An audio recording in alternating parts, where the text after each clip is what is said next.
Hi, I'm Andy Powell. Welcome to the Purpose Project. All topics are fair game. I hope you enjoy.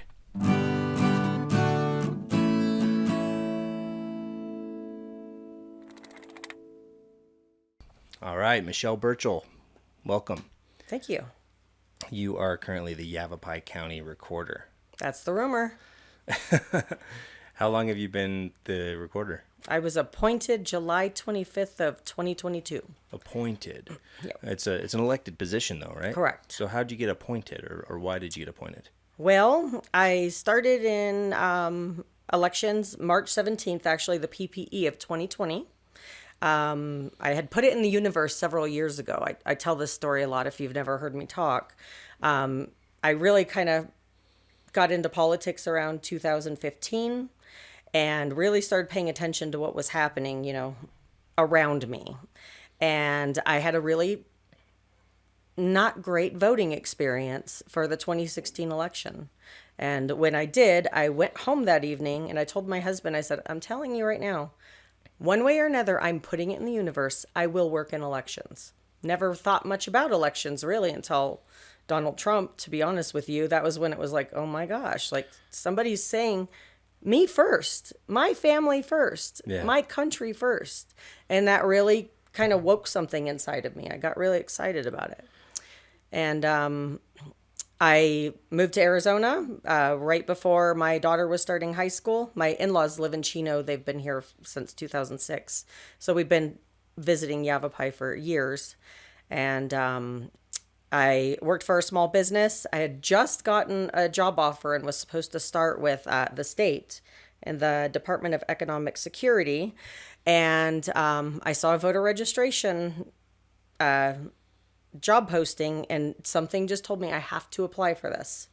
And I honestly, my goal going to that interview, they called me for an interview, was I just wanted to go see. Like, I want to see where the magic happens, what's going on. And I didn't really intend at that point that I was going to like take the job because it was like $15 an hour. Like, and I just got hired for a pretty good position. I mean, it was a thing. And they hired me on the spot and I left there and went, okay, I had put it in the universe. I told God, send me my way. Where's it going to be? I went home and told my husband, well, I have, something to tell you. So we had to really kind of talk through, we're not going to be getting a new car. We're not going to be doing any of that because I'm taking, a pretty big pay cut. Yeah. But I started that day of the PPE of 2020 and they told me, just sit and soak it in. And my mind was already on my conspiracy. I was an election denier in every way you could think of it. I truly was. I thought I was going to get in there and I was going to just blow shit up. That's what I thought. That phrase is the worst, election denier. It is a bad connotation. It just means you're acknowledging actual information outside of what the news tells you, right? Right. And I didn't trust a lot of what I had seen and heard and experienced. And I really kind of thought like I was going to go in and see all these crazy things. And that morning they said pretty much, just sit and soak it in. And so I kind of sat around for a while watching how things were going. It was election day. And then went into like the ballot processing room and then worked my way over to, the counters and worked my way into the tabulation room. And in the middle of the day, I have a hard time not making myself useful. Like I'll sweep the floors. I don't care. I'm not above or below anything. That's just how I am. And I was like, I need to like do something to help, right? I'm watching all these people run around like crazy people. The phones were off the hook. It's just a wild experience. And so I picked up the phone and a man from Baghdad, Arizona was on the other line. And I just kind of said, hi, this is my first day. I just wanted to answer and let you know I'm going to put you on hold. And he said, you don't need to put me on hold. You need to drive yourself off a cliff and kill yourself. That was his exact words. My very first phone call in elections. Did he say why? No. He was really upset about something. Yeah. And I hung up the phone and I really kind of sat there and looked around at the people working here in Yavapai. And I went like, oh my God, this is not for the faint of heart. This is not a fun job. And you have to be in it for the right reasons. You have to be passionate about it, and you have to want it. And I decided that day, I something told me I belong here. And at the end of the night, it was about 8:45. We were off. Our count was off by one ballot. And I always hear people talk about elections and be like, well, there's more ballots than there are voters, or there's more voters than, all these like weird things where things don't match. The way the system works, at least, again, I'm speaking on behalf of Yavapai, every voter is tied to a ballot, right? Every ballot cast is tied to a voter. And the AVID system, the Arizona Voter Information Database, doesn't talk to our EMS system, which we have Unison. We are the only county that has Unison. 14 other counties have ES&S, and Maricopa has Dominion. So those are The different election management system. So that's the software tabulation. programs.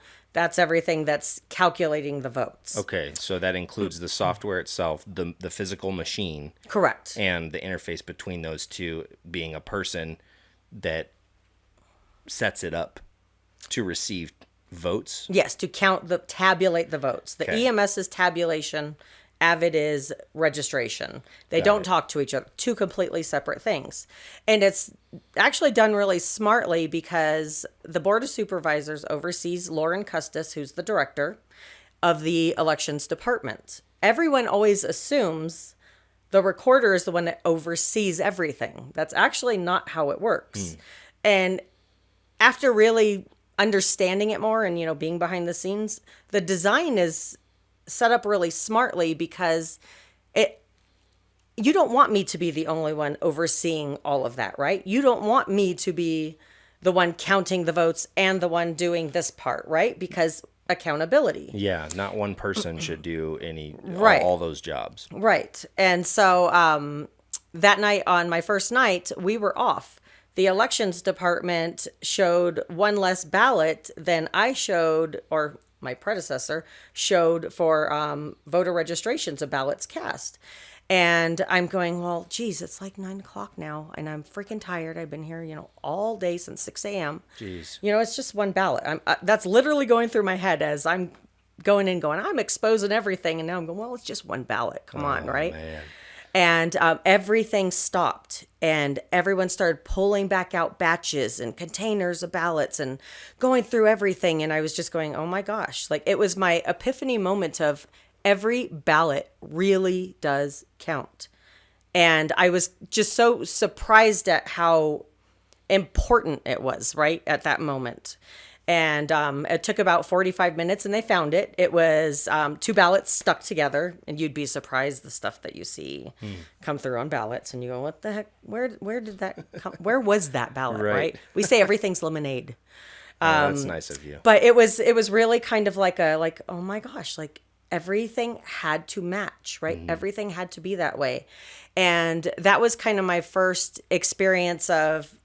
I was humbled by what I thought I knew to what was actually happening, right? And again, I'm speaking on behalf of Yavapai County. Yeah.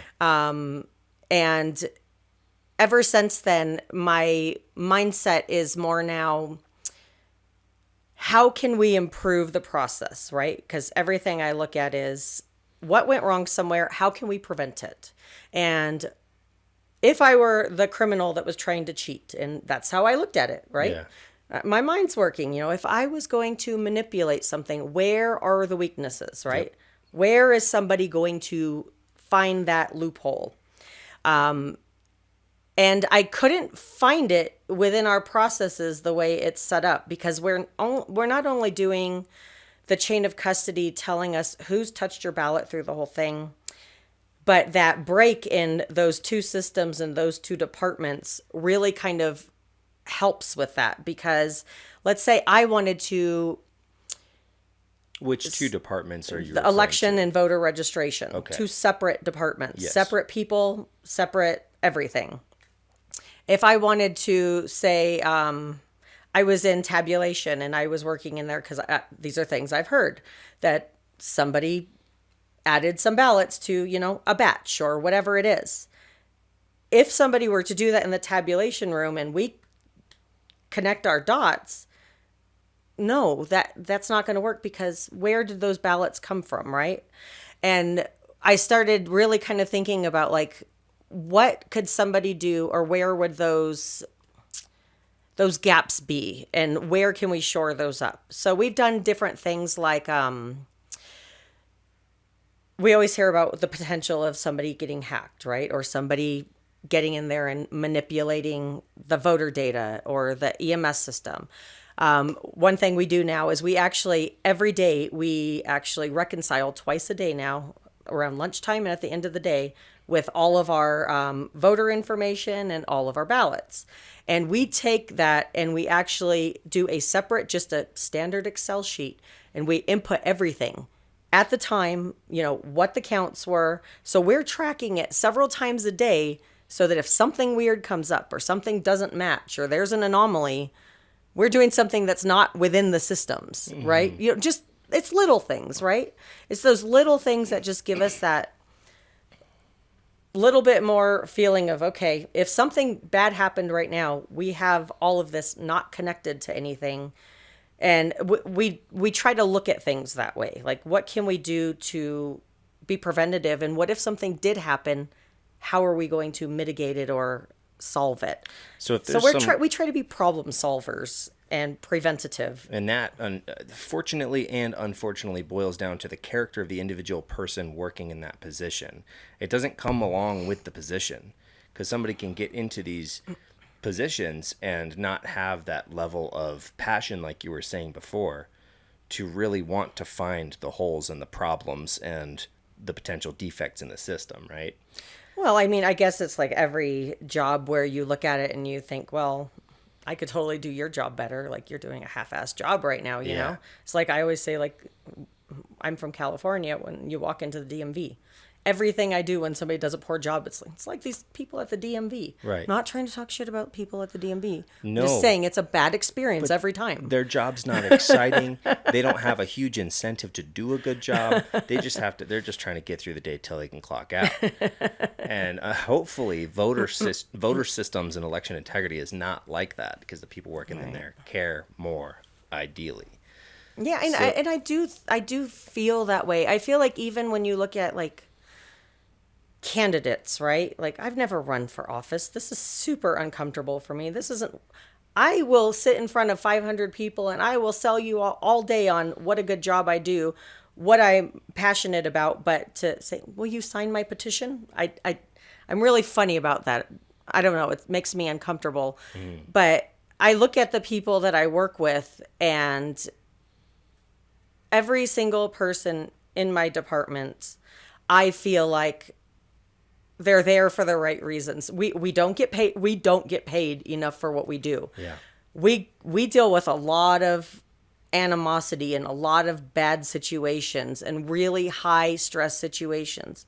And for my staff to continue to come back only makes me want to work that much harder. You know what I mean? Like, a lot of my people make more money than I do. I don't get paid enough for what I do. I really don't think so. But I'm there every day, Monday through Friday, Saturday, Sunday, nights. I was up till 10:30 last night working on this recount, figuring out the aftermath of this recount bill. And it's because I want to do it, because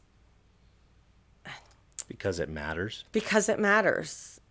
It does. Yeah. It matters. Yeah, it does. Well, thank you for that.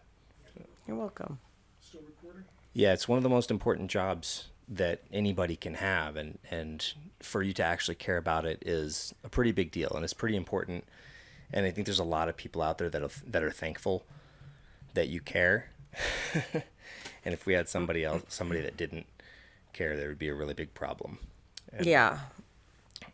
So I'll go through a little bit of what I discovered about what the recorder does and the purpose of the position and things like that, just so people watching might have never heard of the county recorder. What does that even do? What does it mean? That's how I thought when I first came out. What the heck's the county recorder do? Turns out it's a super important job that nobody knows about. So the recorder's office has classified, indexed, and imaged all recorded documents in Yavapai County since 1864. Correct. And they're permanently preserved on microfilm, according to national archival standards. Now, is there only one set of microfilm that these things are preserved on? No, actually, we're actually one of the longest unbroken record chain of custody records in the entire United States, Yavapai County. Oh, wow. Super impressive. We have a giant vault. It's near my office, not in the building, but we have a giant vault where we keep all of the historical records all the way from the birth of the county. Super cool. And you can actually go in there as a citizen and, go look through things and, like do historical research and stuff. But the recorder side is the boring side. Nobody cares about that. We are a library record keeper. It's so important, though, because it doesn't matter until it matters. And then when it matters, it really freaking matters. It really does. But That's nobody correct. cares nobody cares until then. It keeps that part's not on the news. So how many copies of these records are there? Because if there's just one or two in the same vault, not a good plan. No, there's actually physical copies, and then what they call is like microfiche. Yeah.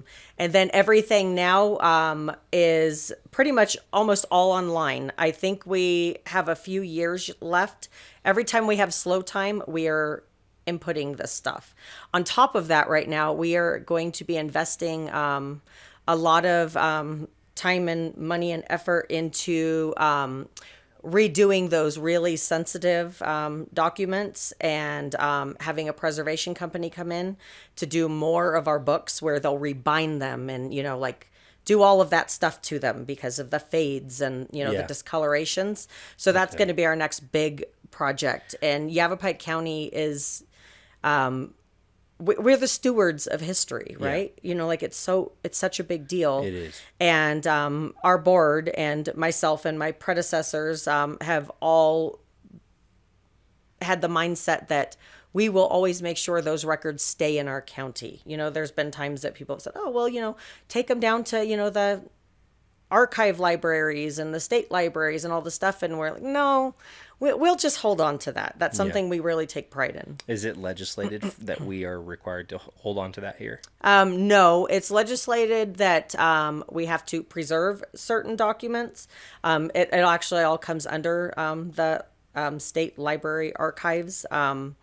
But we've heard other places or other counties have paid to have things stored in other places and not being as well kept. So it's just something that we've opted to do. And cool. It really is neat, though. If you ever have a chance, if you're into that kind of stuff, I was blown away my first time getting to walk through there and just see, like, you could feel the history. Mm-hmm. And you could feel the history in Yavapai, right? Oh, yeah. Like, you could feel it when you're out somewhere. If you're paying attention, you can. Right. As far as moving everything to digital with record keeping, are we continuing to keep records on paper as well as digital? Everything now that comes in gets physically scanned in and we make it public record. Nothing right now. Everything we do is like titles, deeds, liens, solar. We get a lot of solar lien things that people want to make. We can have somebody come in that wants to record their mother's chocolate chip cookie recipe. There's no rule or regulation to what you record. Is it fall under the statutory requirements, the font, the margins, all this stuff. So we have people that come in, record really random miscellaneous things also, but it's really, we're making it a public record. So that's our job. So if there was like a book of local history that I wanted to go and put in there to make public record, could that be done? Yes, but you'd have to have all of these specific things. Like the physical book, obviously, wouldn't be able to be scanned in. You'd have to have everything done to those requirements. Okay. As far as the font, like has to be a certain size font. If it's too bold and it scans in, it may not be legible. There's just all these like weird, you have to have a certain amount of a margin around the pages. And it's all pretty much designed so that anybody can go on there and find it later. Yeah, very cool. The documents recorded by Yavapai County Recorder's Office include real estate transactions, mortgages, deeds of trusts, family trusts, personal property related documents, tax liens, mining notices, subdivision plats, and surveys, just to list a few. What is a subdivision plat? That's showing where all the different subdivisions are throughout the county. Like where I'm at in Prescott Valley, we have I'm in a certain area. Everything is different. Lots of maps, lots of So it's a neighborhood with a name, and the county names that little area, and that's how they do all their stuff with sewage issues or road construction. all of it. All that stuff. Okay. Everything. So then personal property related documents. Do you have an example of that? That'd be like a deed, anything like that. There's a lot you could do, like your family trusts. Really, it's really anything. Like I was saying, a weird one is solar, right? Like, Yeah. that's weird, but we get a lot of solar agreements of, like I'm gonna buy this solar for $19,000, and they will make it into public record. And it has a lot to do with the potential of, well, if you sell your house, they have to know that that's a part of it, or there's a lien. We see a lot of stuff for, oddly, chiropractors. A lot of people will get, like, say, in a car accident, and then they're like, oh, my insurance is going to pay for all this physical therapy, and then the insurance doesn't pay for all the physical therapy. Yeah. And the chiropractor is going to put a lien against that person or that person's property because, hey, one day you're going to sell this property and you have to pay me back my $30 or my, I mean, it's really interesting, the type of things that people, I wouldn't have have guessed to do. that. It's really interesting. In addition to recording documents, voter registration by statute is under the recorder's office and works very closely with the elections department. Correct. So,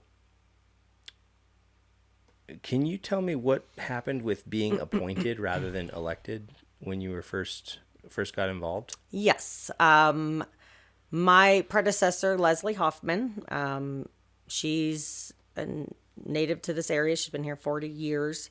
She was the recorder for the last 10 years before myself.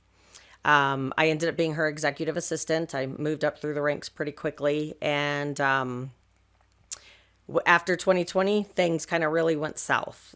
My understanding is before 2020, Yavapai County in general had always had a really good trust of the elections.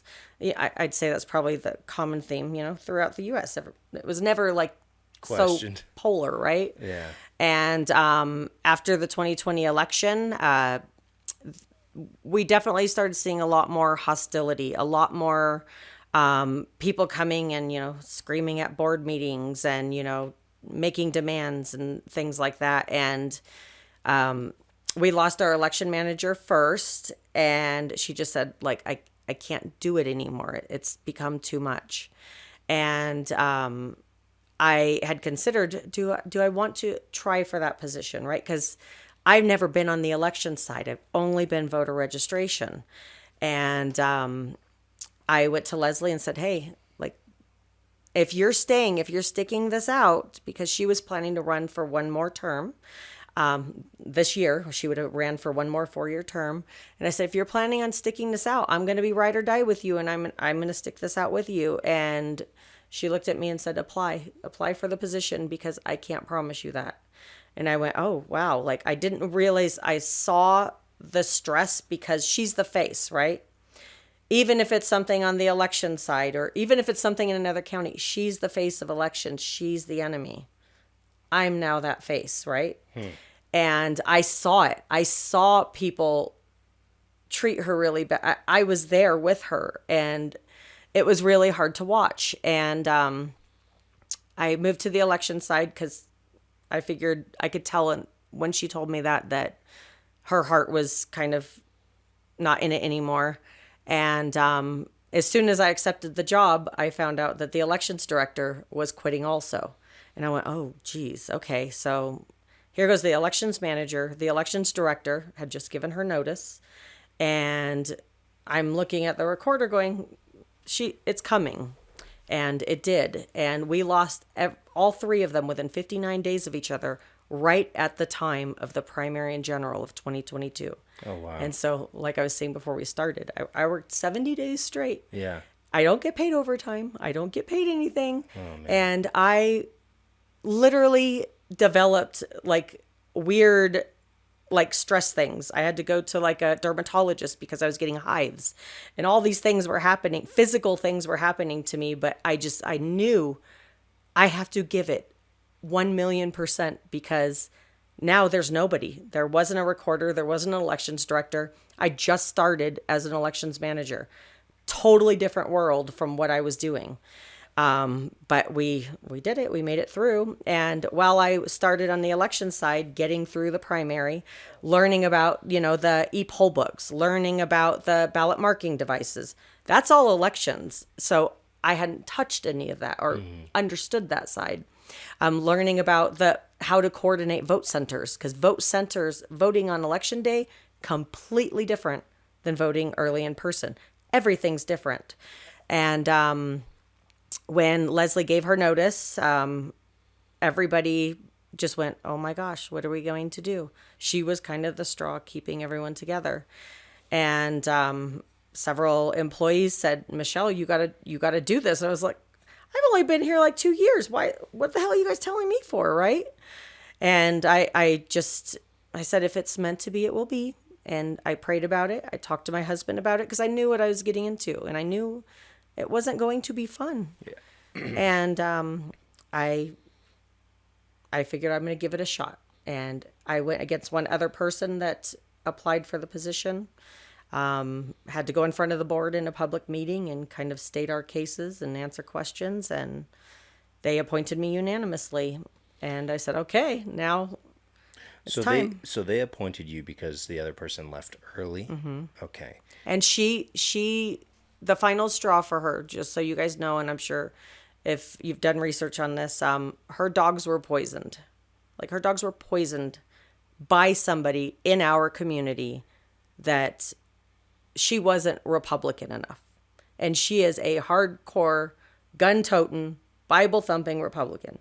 She really, really is. You know what they were poisoned with? I don't remember, but I won't tell you where she lives, but she lives in a fairly rural area. And both the dogs, it happened kind of like at the same time. She's lived in that place for years and years and years. All the neighbors know her. Somebody went out of their way to... Yeah, and the vet said they were poisoned. That's really unfortunate. And I truly believe it, Yeah. because it got that bad, unfortunately. Yeah, that's scary. I look at that situation and wow, that really sucks. It really sucks. Somebody killed your dogs. Thank God it wasn't your kids. It really sucks. Her dogs didn't die. They made it through. They had to give them something. It was like their liver or their kidney or something was going out. Like, I don't remember what it was. I personally think it has something to do with like antifreeze or something. I remember somebody telling me one time there's something that makes their organs like shut down or something. Yeah, cats are attracted to antifreeze because it's got like sugar in it and it smells sweet. Yeah, that's my theory at least, but maybe it's not sugar. I'm not sure if that's That's wild. Not fun. So then after that, you decided to run for the position again. Yes. When I was appointed, they asked me pretty much, will you run for this election? Will you stay in this job and do this? And I said, yes. If I'm going to do it, I'm going to do it all the way, right? So I figured if the voters want me, I'll be here. If they don't, I will accept that, and I will accept the outcome of my election. Yeah. And we'll see where else my path goes. And you're running this year, 2024. Correct. I am actually collecting signatures right now. Are there, is there anybody running for that position as well? Not at the moment. There's still time. I've heard rumblings of, possibly a Dem hopping in the race last minute, and possibly certain parts of my party wanting to get somebody else also, but Yeah. not yet. And Yeah, the party thing is it'll weird. it'll be what it'll be. Yeah. Well, cool. All right, let's see what else we can get into here. I think the most important question that people want to know is, in Yavapai County, is our voting secure? Yes, I truly believe we have taken every measure to make sure it's secure. I truly believe that. Awesome. Is there anything improper that's happening in our elections right now? In Yavapai County, is there anything improper?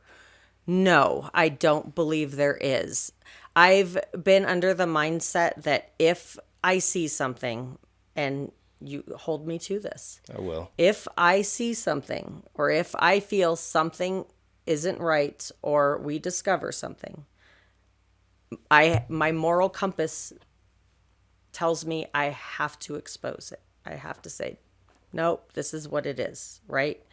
And if at some point something comes up, and I always say this about there's a lot of controversy with tabulation and hand counts. Everything's controversial right now, right? Yeah, people are afraid that Everything is controversial. Yeah. And I got to actually experience 2 hand count audits, and I've got to experience adjudication. And I've been on every side, being in elections for a while, then being back to this side. Yavapai County is very unique in that way that all of us have kind of been cross-trained. So we all know a little bit about everything now instead of being siloed. And if I were to say, do a hand count, and I saw one single ballot that said this person, but the tabulator said this person, I'm out. I'm going to be like, something's wrong. Mm-hmm. We got to figure this out. I truly feel like one single thing, one single bubble that is counted wrong, I'm going to have an issue with it. That's great. That's what we need.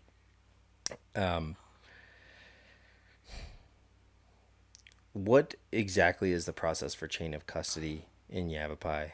Like, how many hands does a ballot pass through before it gets, from voter to, okay, it's counted and it's secure and we're putting it over here and we're done with it? So there would be several different circumstances with chain of custody depending on how the voter chooses to vote. Okay. So let's say you get a ballot in the mail next week, right? Because next week we're starting early voting for the PPE.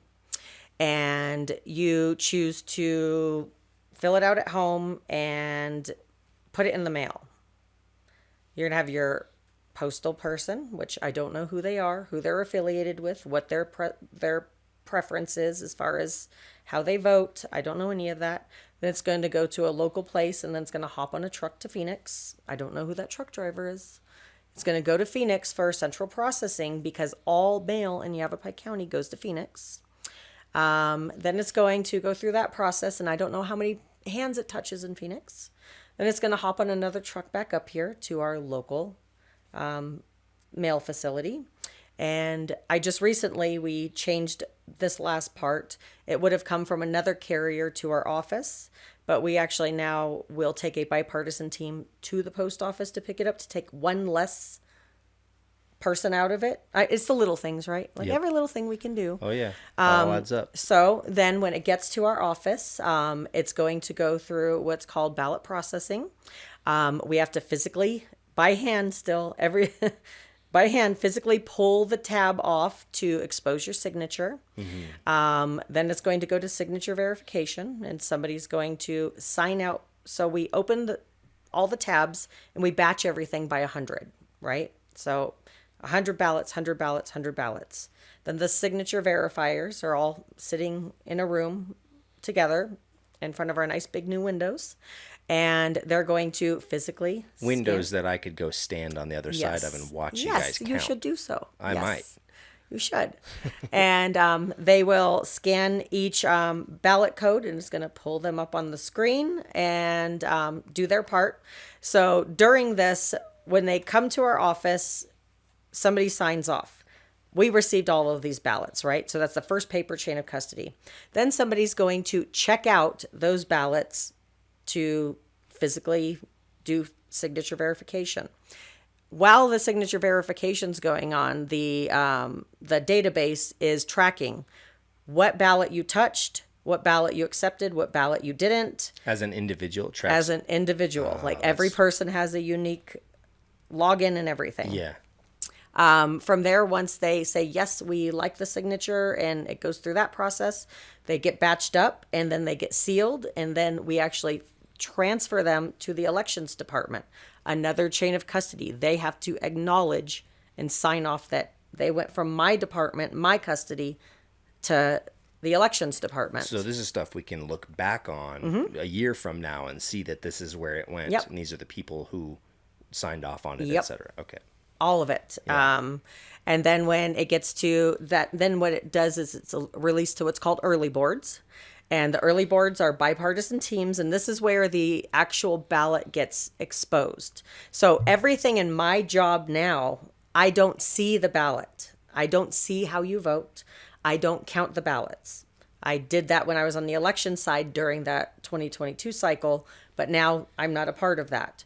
I will actually be locked out of all of those rooms this year because I will be on the ballot. I will not be able to physically, my badge won't work. I can't be in that because it's improper. It looks even, whether you trust me or not. It's a conflict of interest. It's a conflict. So the early boards are going to look at the report that the Avid system pulled out that says Michelle Burchill looked at these 100 signatures and these 100 ballots that are physically right there. And it prints a report with a time, the amount of ballots that should be in that sealed box that they open. They're going to pull it out. They're going to make sure every name on that ballot report that I printed out and left with those ballots matches. If somehow something goes wrong and it doesn't match, they go, nope, we're not taking custody of this. Back to you, figure it out. So again, there's an accountability step here. Once they confirm everything within that batch matches, that's when the ballot actually gets taken out of the envelope and we separate it. This is where the secrecy of ballot comes to play. They're going to quickly open it up. The affidavits go over here. They're going to just look to make sure it's the right ballot because we actually receive ballots for the wrong elections from past elections. It happens more often than you would think. We literally received a 2012 ballot in a 2020 affidavit envelope in 2020. Wow. It's weird, right? And it makes you wonder what is going on in that person's house. Right. Yeah, they're obviously filing them together. Yes. But they're out of order. And we'll see, like the City of Prescott election, we'll get a August primary ballot in that one because I don't know if it's like it's just sitting there and then all of a sudden it's like, hey, we're going to vote. And they pull them out and somehow mismatch, but it happens. It's the weirdest thing. So does Yavapai County, your position, your office, handle all of the election stuff for each of the cities in Yavapai County? We administer the elections for cities, special districts, fire districts, school districts, but we're not the filing officers. So if a city wants to run an election or like city, town mayors, all that stuff, the candidates go through them as far as filing and saying, hey, I want to be a candidate. And then they actually hire us to administer the election. So then you're performing the same job functions that you would be in a countywide election. Okay. So you're doing the same thing just on a smaller scale for individual cities. Right. And a lot of people always say, well, what do you do when you're not in an election? We are always in an election. Arizona has 4 consolidated election days a year, March, May, August, and November. And then on this special year, when it's a presidential one, we also have the PPE. There was a potential that we could have had 2 March elections. Our standard election, if somebody had opted to do it. Luckily, nobody did. We would have had a March 12th election and a March 19th election going on at the same time. Really, it would have sucked. Yeah, I'm just a voter and I get overwhelmed by, wait, what are the dates? When do I have to have my voter registration done by? And early ballot, all this stuff. And I so can't imagine how we're much- always doing an election, and elections start 200 plus days before. You have a 180 day, call of election where, hey, are you planning on doing something? Your jurisdiction, these candidates, is there going to be an initiative? All these things start happening months and months and months ahead of time. There's just so much to it. And then you have like these referendums and initiatives and all these things that people get confused about. And then they're calling our office going like, hey, what does this even mean? What is this language? And I'm just going, that's deceptive. Make sure you read. Yeah. Because I swear anytime I see an initiative, I go, it makes me really uncomfortable because What is the it's hard purpose of an initiative? It's pretty much taking it to the voters, right? So I think we're going to have a lot this year. We had 10 in 2022. Do you have an example of one from 2022? We had Prop 309, which was the voter ID one, and it actually failed by a very thin margin. But again, the way things are worded can be very deceptive. Even with like right now, there's a lot of initiatives coming on right now that people are trying to do, like the ranked choice voting and all these different things, right? And they'll name it something like, make elections transparent. And it has nothing to do with ranked choice voting or whatever it is. So there's a lot of like weird stuff that, voters need to take their time to do their research on. And, it's like news headlines. Right. It says this thing happened. And then all the pork of it has nothing to do with it. Totally right? different article. That's so annoying. Okay. So when you got into the position that you're in, you started looking for holes in the system. I did. What did you find? Well, I would say I was humbled by that because I really thought like, I don't know. Again, I really thought I was going to go in there and expose some giant thing. But again, I'm talking Yavapai County. I feel like if I would have done this back where I was from in Southern California, we'd probably be having a different conversation. Who knows? Yeah, or in Maricopa. You just never know. I don't know what everybody does something different. What I have realized though is I can't put myself in somebody else's shoes because I don't know what they do and how they do it, right? I only know what I do and how I do it, how my county does it. I was looking for, again, like my first thought when I thought, of the things I heard was adding ballots to the process. And then I realized, wait, well, you can't because our systems don't talk and we hold each other accountable, right? So I went, okay, that one's out. Then I started really thinking about like the drop boxes, right? Yeah, that was my next hot question. topic, right? Yeah. Drop boxes are a hot topic. Can't I dump a bunch of ballots into a drop box? Right. So let's talk about ballot mules because I watched obviously 2000 Mules and I watch and listen to everything. Let's say I was going to steal your ballot out of your mailbox. So next week we're sending our ballots out on the 21st. And by Friday, Saturday, I know this whole street's potentially going to get their ballots by mail for whoever, it is. And I'm going to go and take just a few of them, right? I'm going to take just a few out and I'm going to, forge it and do my thing. I would have to know for one that you're not going to call Michelle and say, hey, I didn't get my ballot. Issue me a new one. You can legally get issued 3 ballots for the same election. Oh. Every time we issue you a ballot, how do I do it that? Cancels the other one out. Oh man, okay. And it really does happen. I actually had somebody come in the 2022 general, and it was an old man with a golden retriever, and he brought the dog in, and he was like, "My dog literally ate my ballot, like legit ate the ballot." And now I have a pit bull, so I believe him because my pit bull has ate my mail. And what happens with early ballots, and I don't know if it's like this in other states and stuff. So again, everything I'm saying is tailored to us. We talk about secrecy of ballot, right? So the ballot can't be tied to your name. The affidavit is tied to your name.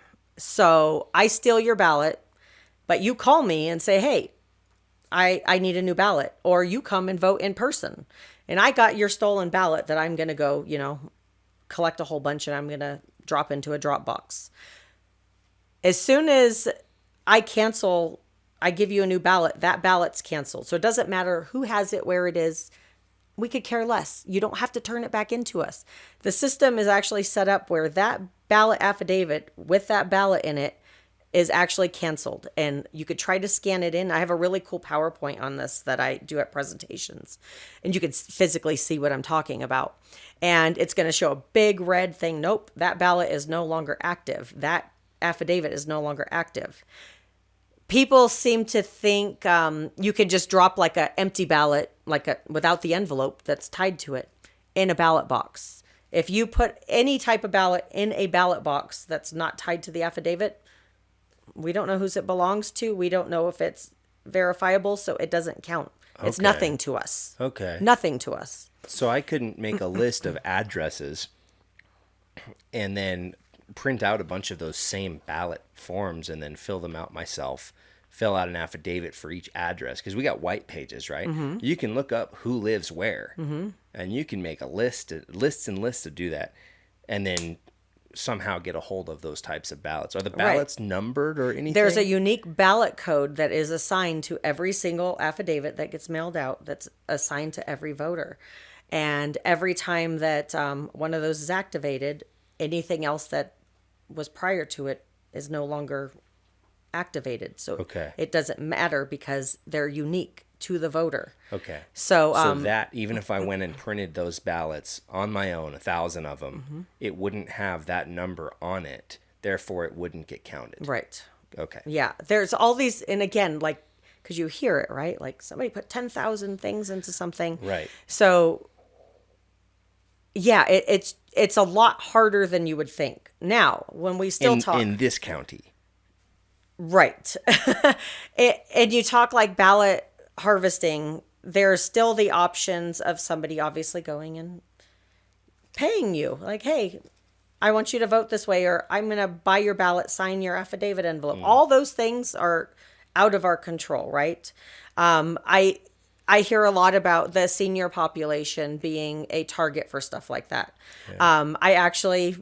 Here's another thing that we just opted to do because, again, I'm thinking of these things. We are a predominantly senior, community, right? Yavapai County. Yeah. So we actually created a template and sent it to all of the senior and assisted living complexes. All of them, like whatever we could find that's designated this way, and let them know, hey, this is the laws on ballot harvesting. Because most of these places, these people don't know anything about elections. They're somebody making $15 an hour that's there to, help change somebody's, bedpans and do all these things. They don't understand this. Yeah.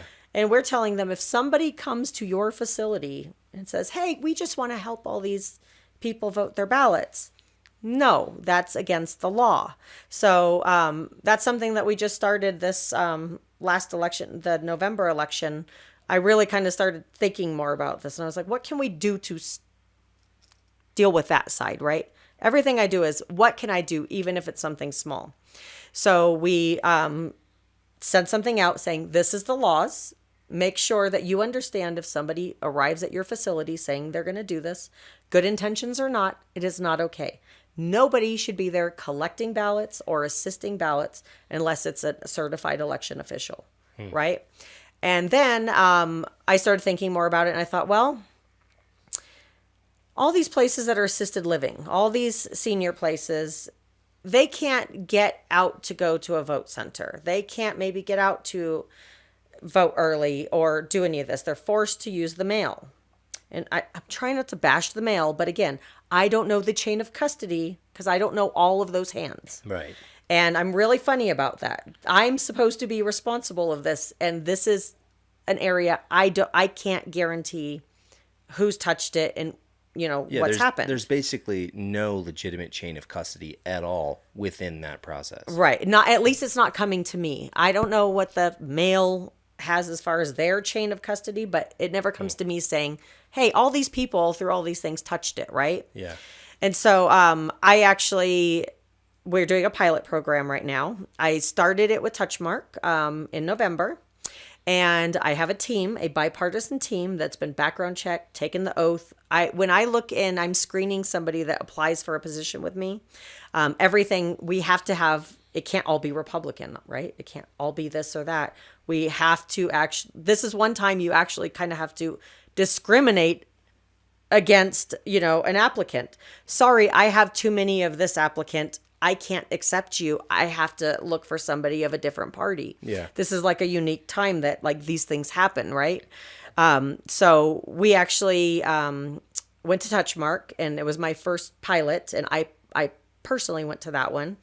And I said, I'm going to bring a secure ballot box to this location if they want to, because I can't harvest ballots either. Right? I can't say I'm going to go out and collect these ballots everywhere. But if a facility, I give them the information, and the facility says, hey, we would like to have somebody come out to, help our complex or our facility. So I have a team, and they will go out moving forward, but I did it for Touchmark. And we had 29 voters that had a mail-in ballot that came to deposit it into our ballot box. Awesome. And it was the coolest thing, because there was one lady in a wheelchair, and she came in and she said it was the first time in her life that she ever took a ballot and put it into a secure ballot box. And I went, that made it worth it to me, right? Yeah. Like, it was just like, what an interesting thing to see somebody say, like you take things for granted. And I just thought, if this is something we can do, obviously it's more resources, and it's already a headache, and it's worth it. It's worth it, right? Yep. It's totally worth it. Yeah. So I'm hoping this is successful, because this isn't even just about the security of the ballots. It's about giving those people the sense of security that it's going from your hands to mine, right? Instead of through the mail down to Phoenix and back. Right. It's giving you an option that you didn't have before. Mm-hmm. So it's just another one of those little things we're doing. What's one of these secure ballot boxes look like? How secure is it? So drop boxes versus everything else.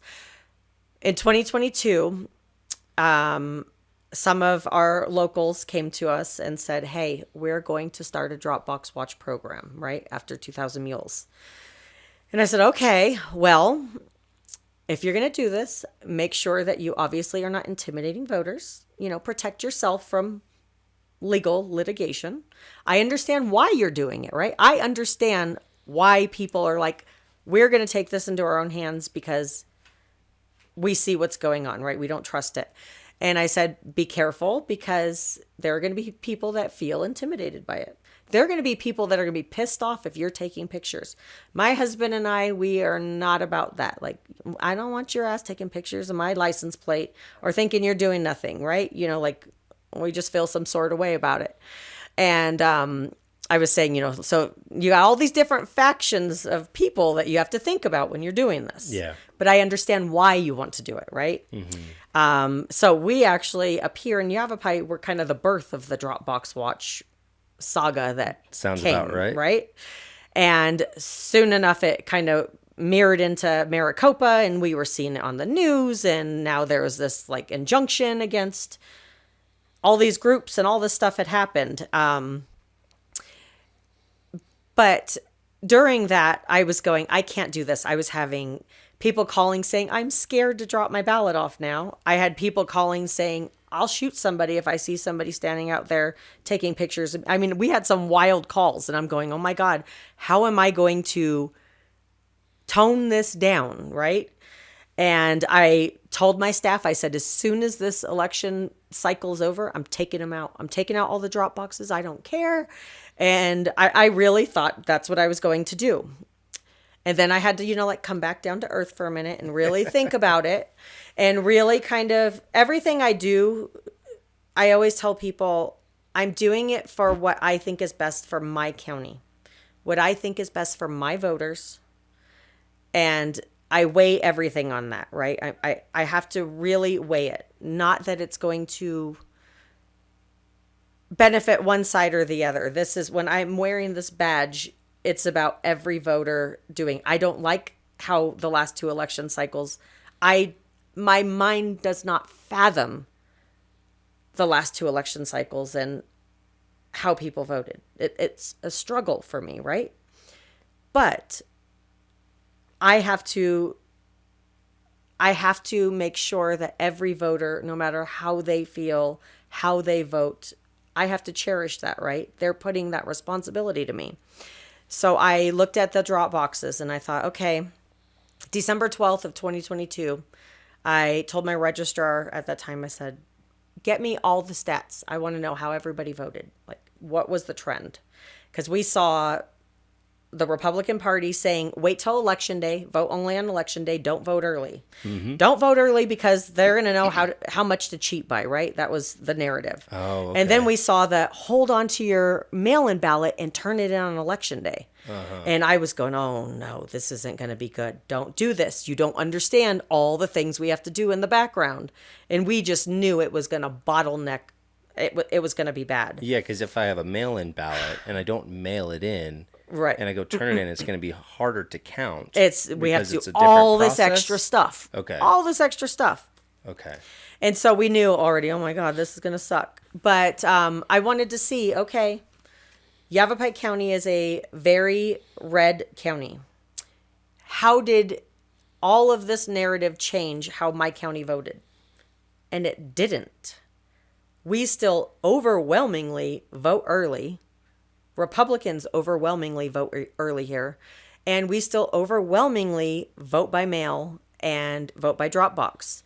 So in the 2022 general election, we had over 71,000.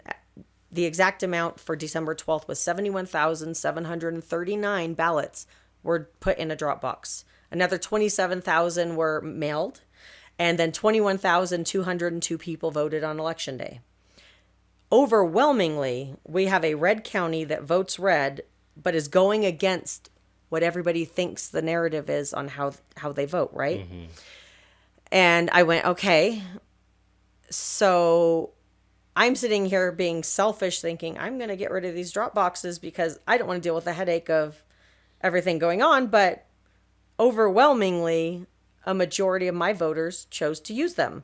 And then I started really thinking about it and going, okay, the reason they're watching them is they're concerned about people ballot muling, right? That's it. Stuffing the ballot box. And then I started really thinking about it going, well, if I get rid of the ballot boxes, I have 59 blue USPS boxes all over the county. And we have thousands of mailboxes all over. And all the little housing complexes and apartment complexes have their little slot. And I thought, well, if I get rid of that, am I stopping ballot muling in any way whatsoever? Not at all. Sounds like a no. Not at all. Yeah. If I were to mule ballots and try to get away from that chain of custody, how would I do it?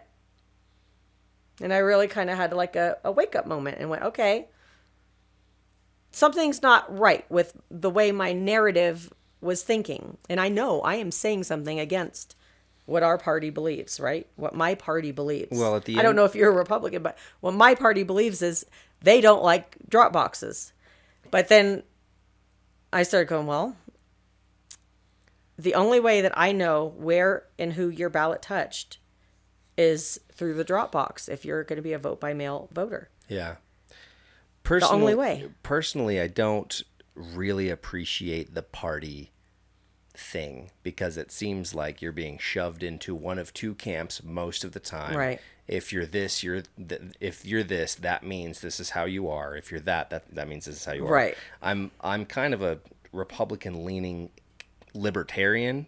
Okay. If anything. Okay. But yeah, I think it does it. I think it does us a huge disservice to relegate everything to parties. Yeah, I see what you mean. I guess I look at it that way with this stuff because our party's suing us right now to get rid of the drop boxes, right? That's crazy. And I go, dang it. And I try to tell people, look at it from a rural perspective. Yeah. And in that 2022 election, we saw how close that AG race was, right? 280 votes. I've had we stopped counting in the system. Over 225 ballots came in after Election Day through the mail system. I got one May. Oh, wow. May. From Because the it lost in the mail or something? How would I know? Was it a person still was sitting there with it on their counter? Yeah. Was it somehow fell on a floor behind a machine somewhere in the central processing place? I don't know. Mm-hmm. And the only way I can guarantee that your ballot's going to arrive on time and is not going to be touched by anybody else is either you get off your butt and you vote in person, but 80% of our county doesn't, and I don't see that changing, or you put it in a drop box where it's my people that I know who they are, what their party affiliations are, done the background checks, that go and touch those ballots, sometimes even me. And I haven't found any way, and tell me, like, I want somebody to debate me on this and tell me a reason that I would be better, my voters, my county would be better off without those drop boxes. I don't think, I won't debate you on that because I agree with you, but it's really the fear, right? Right. People are afraid that this thing is happening, that Right. actually what we just talked about earlier, when I gave the example of using the white pages to make lists of people's names and addresses and voting this way and filling it all Right. out, it doesn't matter because it can't happen if you have that unique number per affidavit, you said, then it doesn't matter. And it's just a lack of education that people have on how the system works and the basic function or the details of it. Right. So I think educating people on what the system is, how it functions, and that we can watch it. Right. I think that's the most important thing. I mean, you see like police officers with body cams. Right. Oh, maybe we should have all of our voter volunteers and paid people have body cams on election day that we can click into and see, and it can all Right. be public. Or like those Right. overhead cameras when you're pulling something open, obviously you can't release who voted for whom. Right. And what name it's associated with, but something along those lines to show like, hey, this is what's happening in that room. And what's really hard with that, and I actually, we just did a big remodel, right? And so one of my things was the way the second story is on Fair Street. That's where the magic happens. Everybody's ballots go to this contained area on the second story of Fair Street in the tabulation room, right? And everything is 24-hour monitored. Everybody has to have, only certain people, very limited people have access to the room. Janitors can't even go in there, right? Who's monitoring? Right. So we have a 24-hour from the day of the LNA, the day that the Secretary of State comes, which is next Tuesday. The Secretary of State's office comes to do their logic and accuracy test. That day, through the day that we actually put them into the treasurer's vault, it's 24-hour surveillance, right? So you could see if somebody walks into that room, what they're doing. I watched... I can see it? Yes, you could. It's a live feed on our website. Yeah. Good to know. Yeah. I'll need to get a link to that so I can post it up for this. Yeah, it's episode. on yavapaivotes.gov. Okay. So it'll be live next week, and it's through the entire, from the, like I said, the LNA through when the ballots leave the building. We pay to have it like live streamed. Okay. Now, there are some things that I've realized with this that are a problem. The more you try to be transparent to let people see that something's going on, if the people watching what you're doing don't understand what you're doing, They're going to cry wolf. they're going to say, wait, this happened, that happened. And I see that all the time. There was that footage in Michigan, I'm pretty sure it was Michigan, in the 2020 election, where in the middle of the night, counting kind of like stopped, right? There was nothing was going on. In the middle of the night, this van pulls up and all these ballots come out from the side door at this building. And you're going, oh shit, like what the hell is that? Where did all those come from, right? Yeah. Now, take me, 2022. I'm in the tabulation room because I'm in the election side during this because nobody else could be. And I have to wait for 27 vote centers throughout Yavapai County, and Yavapai County is huge. I have to wait for all of those all night. It was a 24-hour I got up at 5:30 a.m. I left the building at 4:45 a.m. the next morning. Wow. And all the counting stopped, right? From maybe like 2 o'clock, we literally sat there dormant because I had one vote center that I was still waiting for. They didn't come in until 3:30 in the morning. And here you see this very few people, no counting, nothing going on, and a van pull up and delivering all these ballots in the middle of the night. Yeah. What do you think, right? Sketchy. Right. And it had nothing to do with that. It was, we're waiting for Baghdad or Ashfork or Wickenburg or Congress, all this stuff, right? And this specific vote center had such a problem because you keep hearing people say, let's count the votes the night of, like let's hand count the ballots. We give 1,000 pieces of ballot stock, blank ballot paper that we hand count and then machine count and then saran wrap, and we hand it to the vote center, right? And 550 people vote that day. You better have 450 pieces of blank ballot stock that come back. Everything has to match. They couldn't match at the end of the night. They were like, we kept trying. We kept doing it. Everybody's trying to count these ballots and count the blanks. And just to count the physical pieces of paper, when you're looking at a 15-hour exhausting day, they couldn't get the count right forever. So it took them hours to get back to us because it took them that long to do that.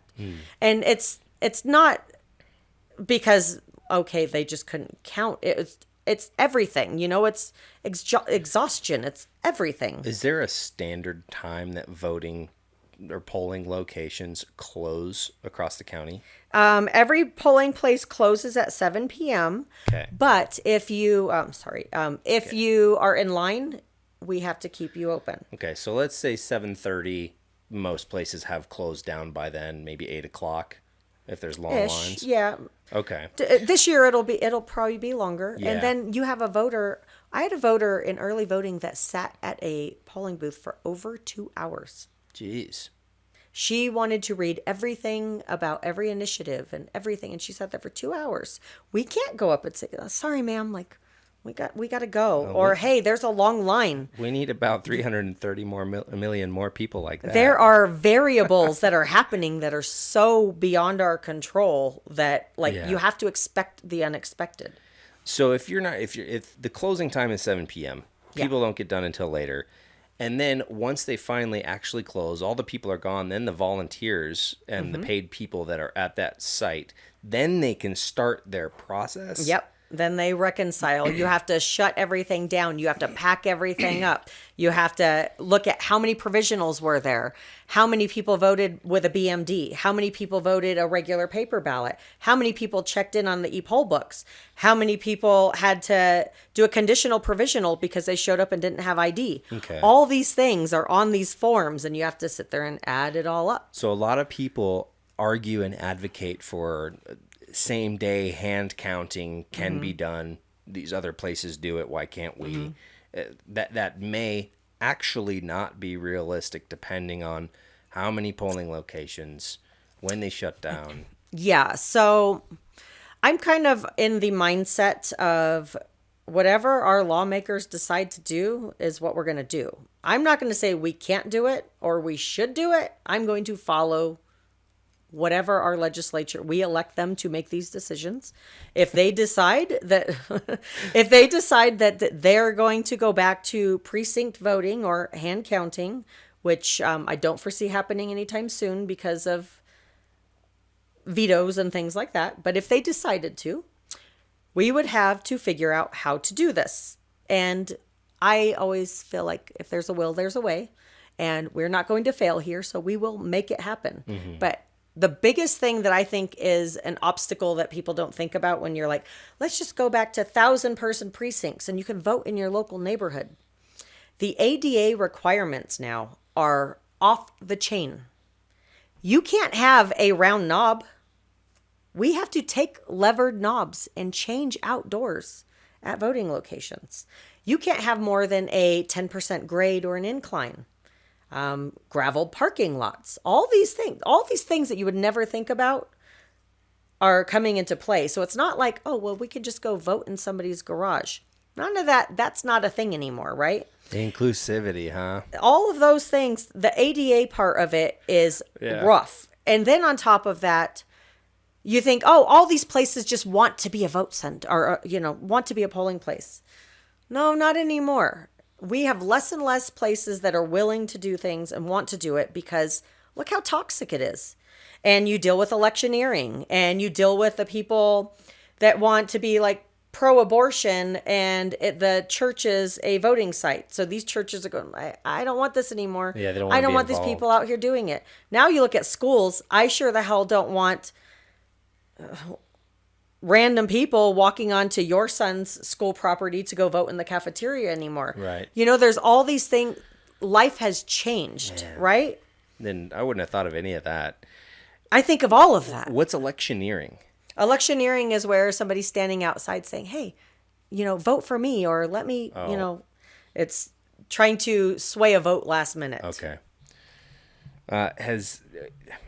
What are the machines that we use in our county for tabulating votes? So a lot of people, when they say machines, everybody visualize it differently, right? So we have what's called a ballot marking device. That's what you see out in a vote center at a voting location. And all that is a fancy pen. It's literally a machine. It's like a tablet, like an iPad, right? And it has Braille. It has where you could put headphones on and it can read to you. It can make the font larger. It has a sip and puff for people that have no mobility at all. All these different like specialty things on there for the ADA community. Okay. It doesn't count the votes. It prints out what's called a skinny ballot, and it looks like a grocery store receipt, and it says every person that they selected. So they could physically look at it and say, okay, my stuff matches. It doesn't calculate how many people voted. It doesn't tabulate it. Nothing to do with that. It's literally marking a ballot for them with an ADA option. Everybody uses them now because younger people, I'm going to go use this electronic. I don't care about my standard paper ballot. Every ballot in Yavapai County, every ballot in Arizona is a paper ballot. Everyone, all of them. We hear that a lot. We want to go back to paper ballots. We are paper ballots. So let's make that clear. Good to know. So that's called a ballot marking device. And it really is tailored towards all of those different physical disabilities that a voter could have.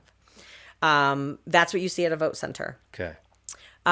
Besides that, you have what's called the BOD, which is the ballot on demand printer. And pretty much you have the option. You can pre-print ballots, right? And I see pros and cons to all of this. Pre-printed ballots. We have to pre-print more ballots than we're going to need because you can spoil up to 3 ballots. Yeah. Right? Okay. And we've seen this happen in several locations where a certain style of ballot has run out, or the ballots have run out because of the what ifs. I think they tell you something like, plan to order at least I think it's like 5% or something more than what you expect. Mm-hmm. So it used to be that way for Yavapai, but now we use ballot on demand printers. So you have the potential of not having the right ballot style because somebody accidentally spoiled a ton of ballots, right? Just, it was a rainy day and your umbrella was sitting on your voting booth and you got it wet. So you needed a new one. And then the next person did the same thing. Right. You just never know. So pre-printed ballots, you're buying more than you need for one. And then try reconciling that and making sure, hey, we have 400 different ballot styles for a primary election. 400 different types of ballots. You better make sure that you have all 400 different types and how many for this and that, because it's based on where you live. Your ballot style is different than my ballot style, is different than his ballot style. Okay. because your school district is different than my school district and Right. different than my fire district. So you're voting for different You're things or people. different things, different everything. And so a lot of people think, well, how hard is it to print one ballot style? Right. There's no such thing as one ballot style. That makes sense. So, and then you have the ballot on demand printers. Those go along with vote centers. A vote center means you can vote anywhere in the county, and we will give you your specific ballot style that's tied to your address, and you can vote it at any place. So I live in Prescott Valley. I work in Prescott. I want to vote in Prescott because I'm going to be gone all day. I can do that, right? It's a smart model, but then you look at, okay, what ifs? What if something happens to the printer, right? What if? We have emergency printers on standby. We have people, rovers, we call them, that are bipartisan teams moving throughout the county all day with extra ballot stock, extra printers, extra pens, extra, tools in case, a voting booth light goes out and they have to change a battery, all this stuff in the background. So the BOD printer it's going to print out your actual style. Yeah. Then you have what's called an e-poll book. It used to be a paper roster. So this is the digital version of a paper roster. So the weekend before the election, we're collecting everything that we can. All mail comes in on Saturday, right? We're going out to every drop box one last time, picking up every single ballot that we can possibly get our hands on. And we're getting all of that stuff processed because we want to give every voter that has a ballot in my possession, we want to get that shown as received so that we actually upload the rest of the unvoted people, the people who haven't voted yet. We want to upload that to what's called an e-poll book. So it's the form of a paper roster. The e-poll books, pretty much it has voter information on it. It's going to say your information, your address, and it's going to have you actually do a signature. You show your ID. You actually put your ID under it, and it pulls your file up most of the time, or you have to manually do it. And after Election Day, we use 10X for that. The e-poll books are going to say how many people checked in. Again, everything's got to match. How many people checked in here? How many physical ballots do we have to match who checked in?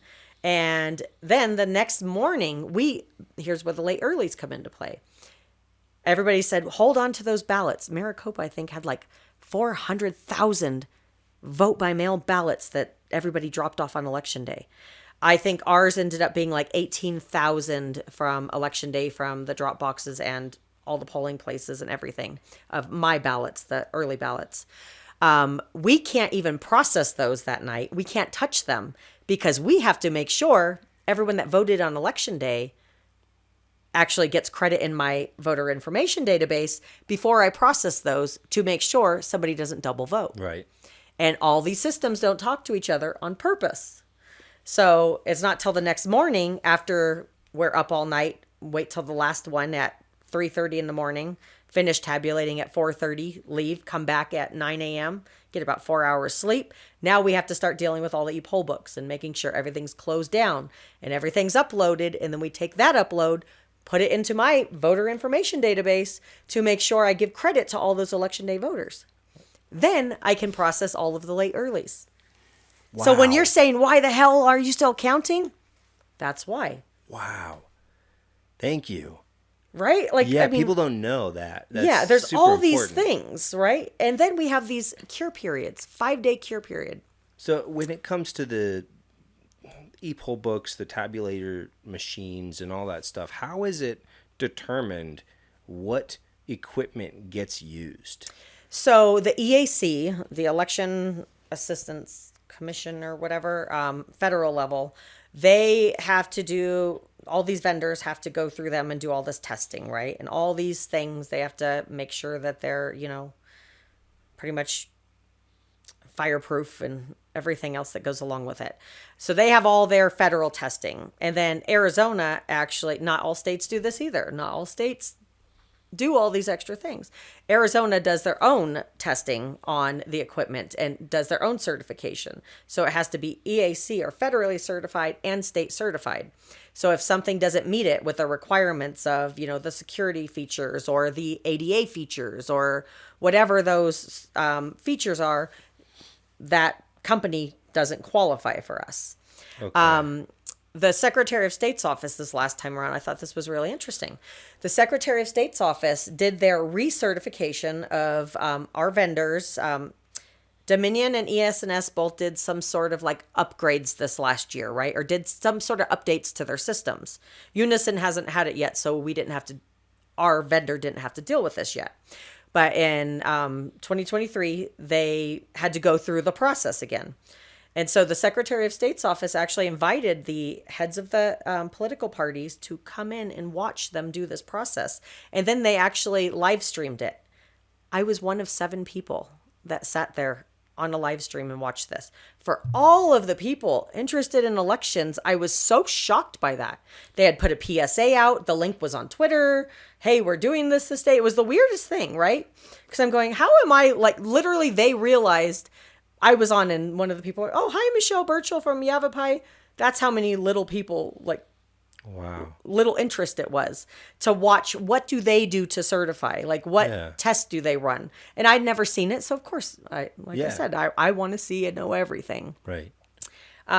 So sometimes I go, like, the things that I would expect to be, like, everybody's watching or doing are the things that, like, nobody's watching or doing. It's the weirdest thing. I see that all the time. It's the weirdest thing. That specifically, I never heard of. I didn't know that was being publicized or that it was being done or people were invited. Yeah, I clicked on the SOS link to watch it. Like, I was sitting in my office and I was like, I'm going to watch it and see how this goes today. Where's the SOS link? On the SOS website, and it was on Twitter.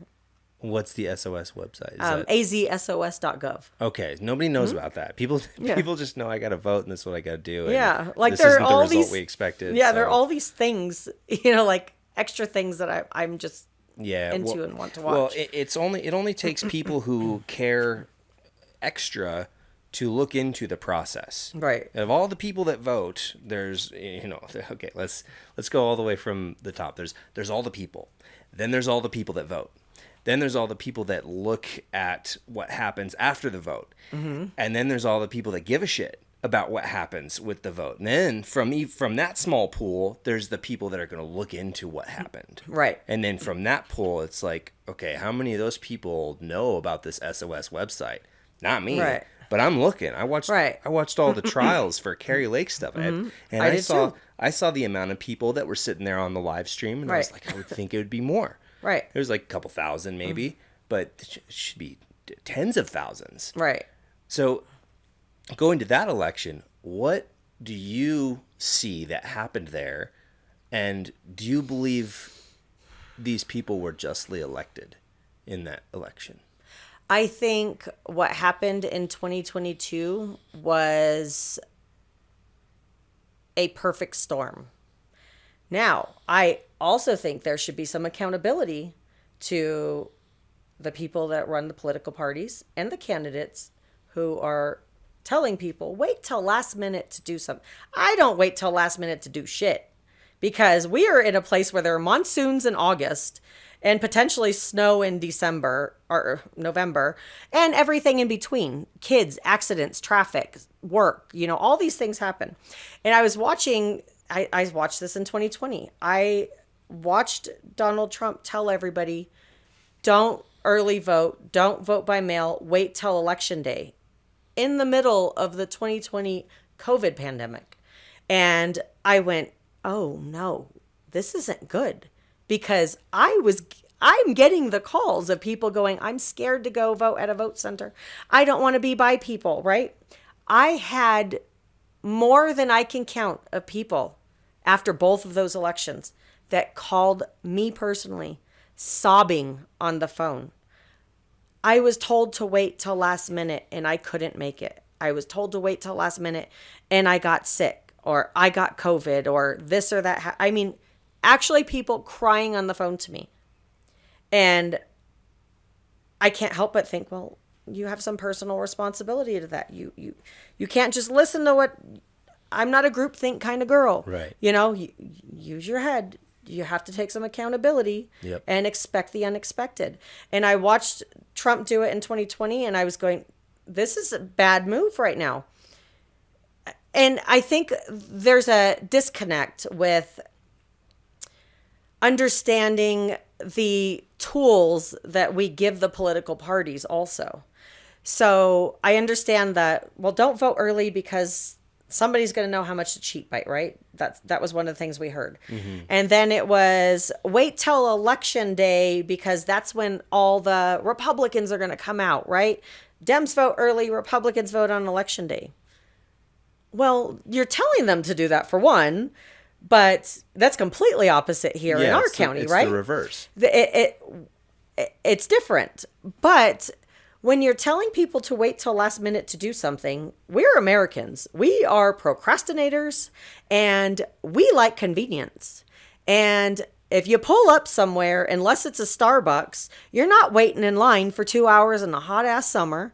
And you're not waiting in November when it's freezing ass cold. You're just not. Yeah. And you may think all you want about how passionate your voters are.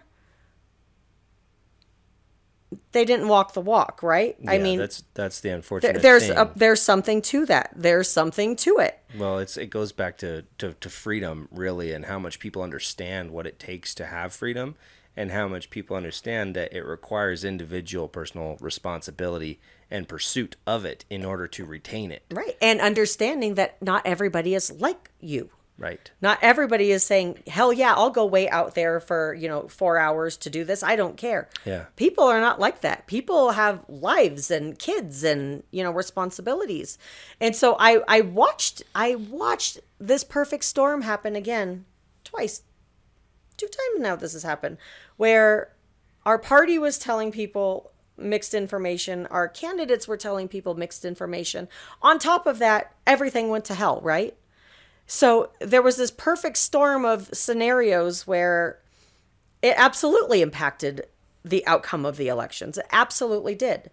And then you look at whatever it was that happened in Maricopa with their machines, right? So they had their ballot image on demand printers, and something skewed, right? Something went from automatically to a 19-inch ballot from a 20 or whatever it ended up being. There was a time, and I always go back to let's compare to my county, right? There was a time during early voting, I think it might have been in 2020, where I was working down in the kiosk. I was a voter reg clerk, and I was working early voting. And something happened, and we had a little power, something happened, right? And it was we just had a glitch. And went to print another ballot, and it wasn't coming out right. And I was like, what the heck? We had to have somebody from upstairs, a technician, come down, and they're like, oh, the margins, something was off. Yeah, 19-inch image on a different it was well, paper. I didn't click anything to do it, but it happened, right? For whatever reason, it did something weird. It took us a few minutes to get it back up, whatever the circumstance was, we fixed it. But all these things kind of come into my head, right? On top of that, you're dealing with all these seasonal voters. The seasonal voters are getting trained for a very minimal amount of time, and we are putting our trust into them that they're understanding the process and knowing it. And these are seasonal people that don't have full-time jobs, right? They're a lot of times seniors or people that are not very technology inclined, right? And sometimes beggars can't be choosers. It's not as... Yeah. People aren't rushing to us like you would think they were. And so I pictured what was happening down there, and I'm going, okay, could there have been some rovers that didn't understand something and click the wrong thing, fit to image instead of the default or vice versa? That could have happened. Mm-hmm. And I read the reports afterwards that they said they actually went to thicker paper because of the Sharpie Gate situation, and they didn't want people to scream and complain that there was bleed through. By the way, if it bleeds through on the ballot, it's set up to tabulate where it's not going to affect the ballot. There is no such thing as Sharpie Gate, even though there was a huge thing about it. The system is set up that if it bleeds through, It's not capturing it in that area, just FYI. But I was told that they ended up getting thicker paper than they had used before because they wanted to prevent this, right? And then I heard something about how they had, 89 races. So 89 races being printed out, and you have this crazy surge of people on that day, and something started overheating, and there was all these weird things going on. I can see all of those things happening, right? Now, with that said, it was hard to imagine how did all this happen kind of like at once, right? Like, again, I'm a skeptic. How did this happen all at once? But being on the side of it, I can see how things played out this way. On top of our part, I literally watched the party. I watched these candidates say, don't leave, do it again, do it again, do it again. Right. And now you're overusing these machines by a massive amount, trying to keep getting them to scan because you don't want to leave and trust it goes in this door number 3, which takes it to central count. Yeah. And I'm going, okay, this isn't good. And I watched a presentation on it afterwards where it was like 450,000 times a ballot got rejected. Well, because you were telling everybody don't leave and keep doing it over and over and over. When it doesn't do it the first time, you realize something's wrong. They didn't trust for it to go back to central count to be done. Right. And I understand why they don't trust it, right? Yeah. Like, I understand all of this perfect storm was happening. At the same time that all this stuff is going down, I'm getting ready. I'm literally 5:30 a.m. I'm putting my boots on. And I had decided that morning, I'm going to go hit every vote center I can. Because again, 2022, we lost all of our people. And I was like, I'm going to make sure everything's going smoothly. So I was going to hit Little Dealer, and I was working my way around. I personally went to 8 vote centers that day. I get a phone call, and you can't even make this up. We were there till 9:30 the night before.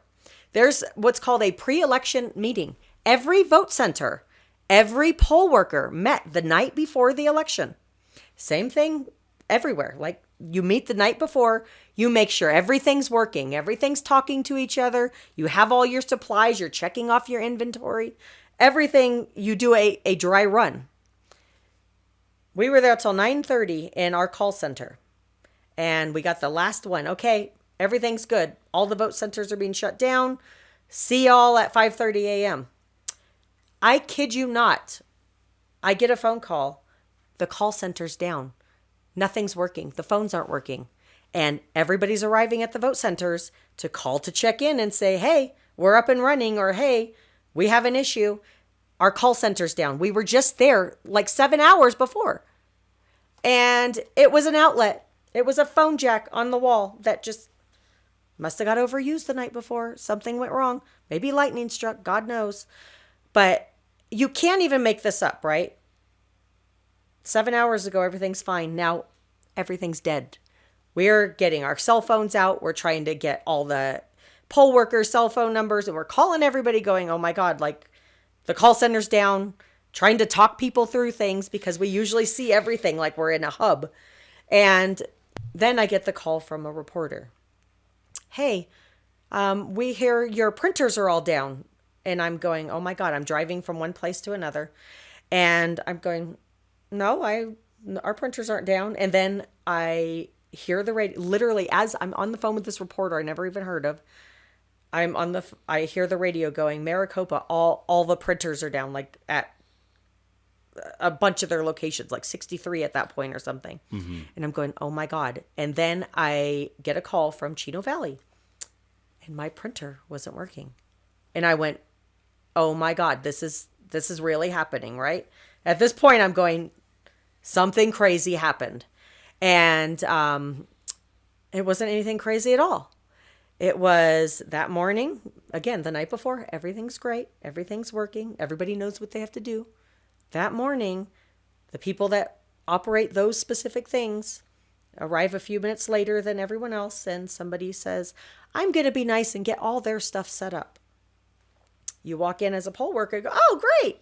My stuff's all ready to go. And start checking people and click, print, click, print, click, print. The printer's back behind you, and now there's this line of people and nothing's happening. The people were late at all those different polling locations? No, the people were not late, but like not there when the first people arrive, right? So you get there and you're like, oh, I'm going to help get everything set up because, it's going to open in a half an hour. There's not safeguards against doing someone else's Oh, job. there is now. Yeah, there is. But, Not like at the time. No, like, and it wasn't even doing their job. It was somebody was nice enough to set up all their stuff on their tables. Yeah. And they come in and go, oh, great.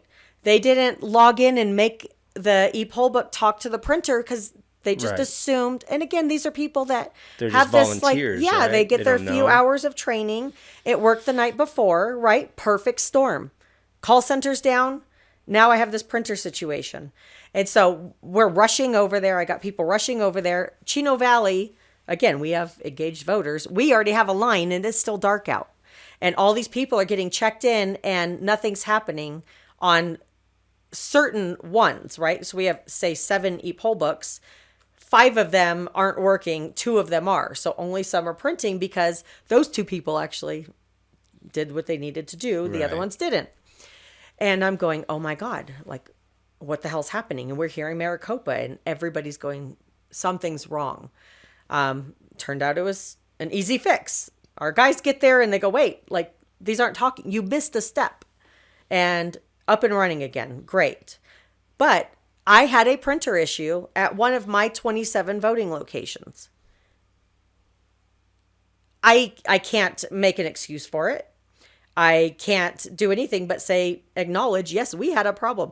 I always say, I'm going to acknowledge there's a problem. I'm going to tell you what it is, and I'm going to tell you how we're going to fix it. You know what I mean? I do. When comparing that situation you just described to Maricopa County, you have one printer at one location out of 27 that has an issue, Right. rather than like 69% or whatever it was, 59%. Yeah, in I Maricopa. think in, don't quote me on this, I think it was like 60, I think it was in the 60 something locations out of the 200 something.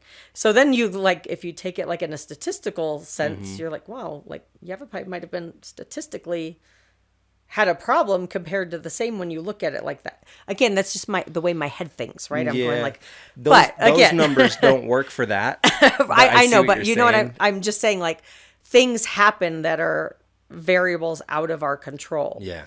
And I can look at it from a perspective of like, whoa, I can see how all of these things aligned that day. So you go into this situation looking at the Maricopa County stuff, trying to give the benefit of the doubt to every single potentially problematic situation that arose. I try. And you try and think, well, what could have gone wrong? Right.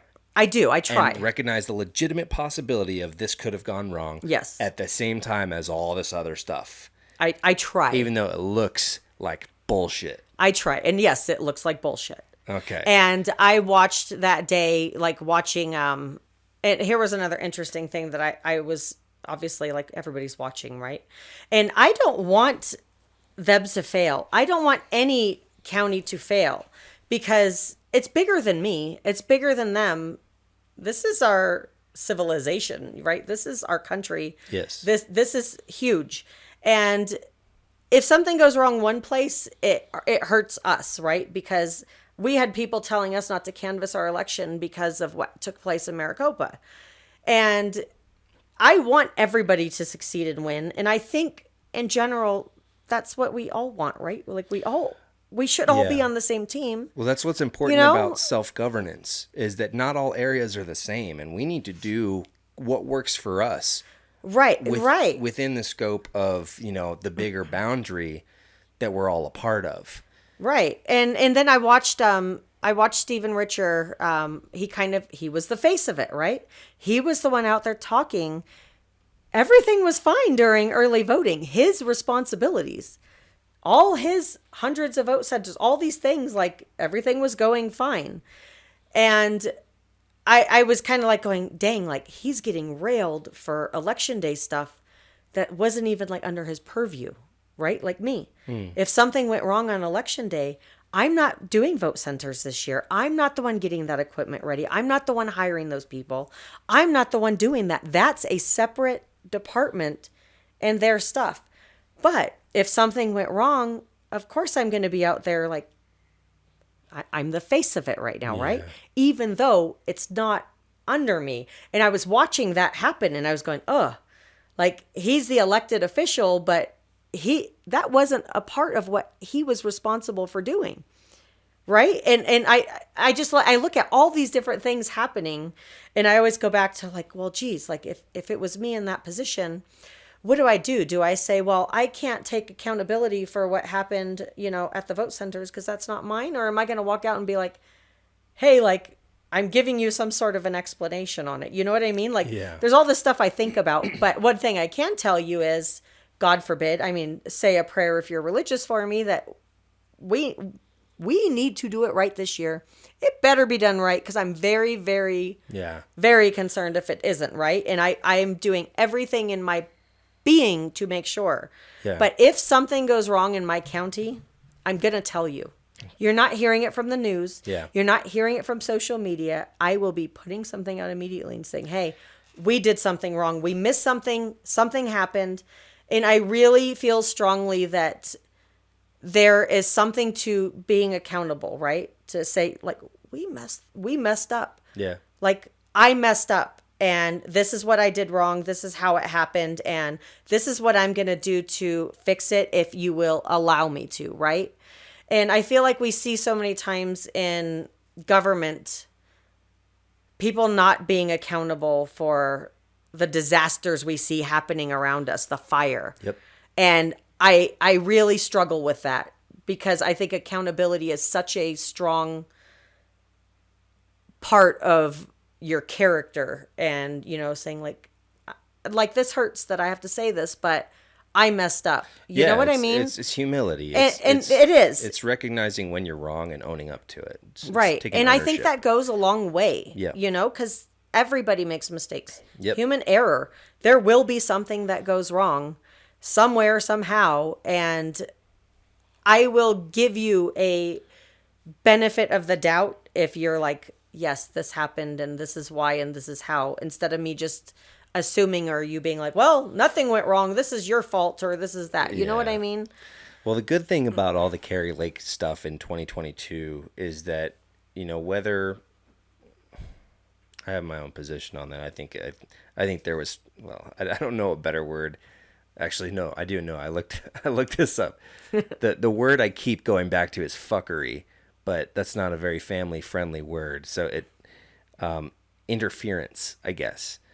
I believe that there was interference in that caused it to go in a way that it shouldn't have gone, resulting in a different election than we would have had without interference. That's my personal belief based on watching all of the Carrie Lake lawsuits, all the evidence presentation, etc.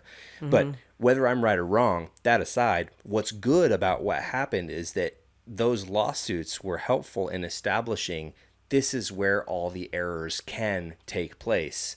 So I that agree. We can figure out how to prevent. I agree, and we're all watching, and we're all being like, okay, let's make sure we don't do that wrong, right?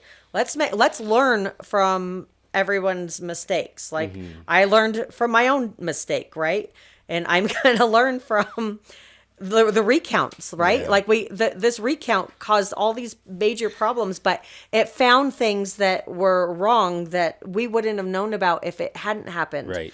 And I always look at it from like, yeah, that stung, right? That we're seeing all these things happen, but we're learning from them. And, I hope everybody that's had major issues is learning from them. Yeah. And I would like to say, I believe that everybody is. Like, everybody's taking extra precautions. Everybody's, doing extra vetting. I've sent some of my employees to other actual counties and said, hey, this is what we do. And we've had other counties come up here and say, hey, how do you do this process? What do you do? And we're really talking to each other. We have all these new people. We have 12 awesome. Out of 15 counties have either a new recorder or a new elections director since 2020. 12 out of 15? 12 out of 15. Oh, that's great. So these are new people coming in that, for one, need support, including myself. Like, I don't know everything. Yeah. I'm still, every once in a while, I go, wow, I didn't even know we did it like that. And, in Yavapai County, do we have a company that's similar to like what Runbeck does for Maricopa?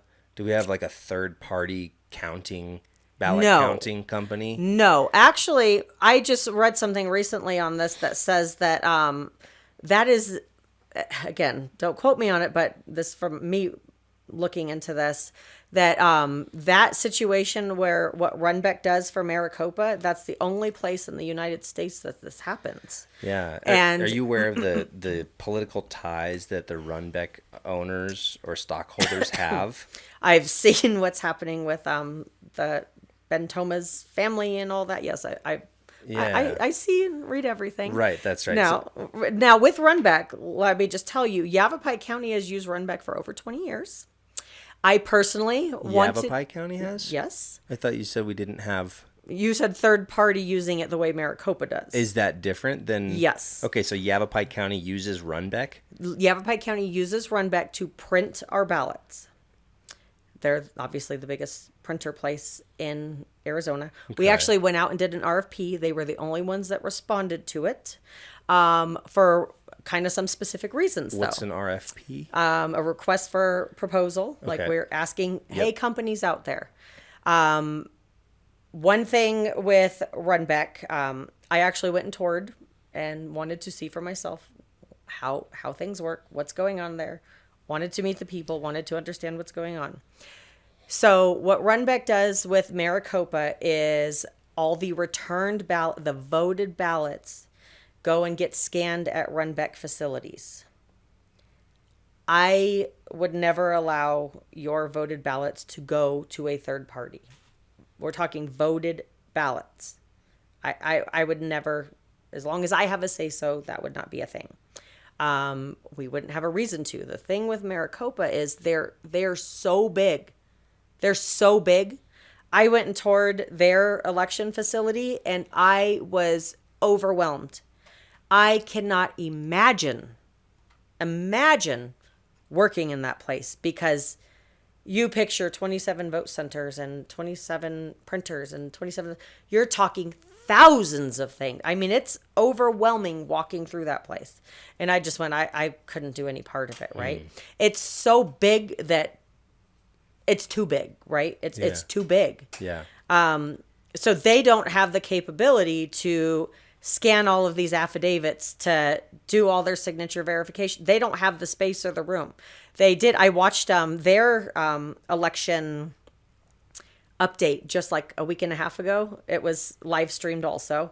And I think I was one of 12 people on that call. Hey, that's 5 more. FYI. That's great. And they kept commenting of like how many people are watching now because everybody at their board meeting and stuff was like, this is weird. Why isn't everybody watching like we're doing an update on elections? But I watched it because, again, I watch everything. And they said that they're building a place to bring all of that back, like bring that into the custody of Maricopa again, which I'm happy about. I like that. They're acknowledging this. Maybe so they're moving away from using Runbeck to count to do ballots. all of that. Okay, right? And just to clarify for people, Yavapai County does not use Runbeck to count anything. Right. All they use them for is to print the initial ballots that we pass out to people. Yes. Okay. Correct. And my understanding, and again, don't quote me on this. This is just from me doing research and understanding it. Is that Runbeck takes the voted ballots still in the affidavits and they scan it to upload for their signature verification. That's my understanding. Then it gets transferred back to MECTEC, which is the Maricopa County Central Tabulation Area, and then they do their magic from there. Okay. Again, it's still, and my understanding is Maricopa County has people in Runbeck like overseeing things. That's my understanding is like they have people there monitoring it and stuff, and I expect that's probably going to be even more. Do you know if Runbeck or Toma or whoever's a part of all that, what seems like a conflict of interest to me, is that associated with the cartel in some way? I have. Does that ring a bell or no? No. Okay, I'm trying to remember. I could. No, recall. I just know that my understanding is whatever is called BlackRock. Yeah. Something. Bought the shares of Runbeck fantastic. Or something to that effect. Of course they did. Again, this is what I recall. Don't quote me on it. But they purchased or became like the stakeholders or main. Okay, that's probably Stuff. what I'm thinking of. And Equally as then- evil as the cartels. Yeah, I don't know what BlackRock is. I think well, it's an investment company. Yeah, it's one maybe? of the biggest companies in the world that basically owns corporations. So Yeah, when I'd you're- never heard of that word until this because obviously it was a Runbeck thing. I see. And then If you somehow do a 30-minute dive, little rabbit hole dive on BlackRock, State Street, and Vanguard. I've heard of Vanguard. Isn't that a trucking company? That is a Right? trucking company, but there's a different Vanguard that is Oh. also an investment company. Oh. And those three companies together basically own the majority of the wealth on the earth. Really? Yeah, it's something along those lines. It's fascinating stuff and kind of scary. But, yeah, one of the questions I have and that a couple other people that I know have is about the volunteers, the election volunteers, the polling location volunteers. So my question would be if it may be different numbers in different locations, but in Yavapai County, if you have a polling location, how many people that are working that polling location are paid versus volunteers? Every single person in Yavapai County is paid. We don't take volunteers. Okay. They have to actually do an application and go through the training and all of that stuff, and we pay them. Poll workers get paid an amount that is set by the BOS. I think it's like $135 to $199 for the day, for that one day. Plus, I think depending on the location, they might get mileage because you're driving out to Baghdad or whatever. What's the BOS? What's that stand for? Board of Supervisors. Oh, okay. Sorry. No, you're good.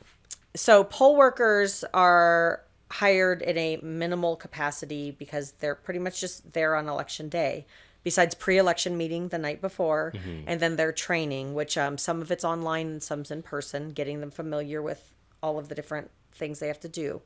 And then we have seasonal workers who are everybody that helps us with programming, with signature verification, with picking up drop boxes, with pulling the tabs, everything.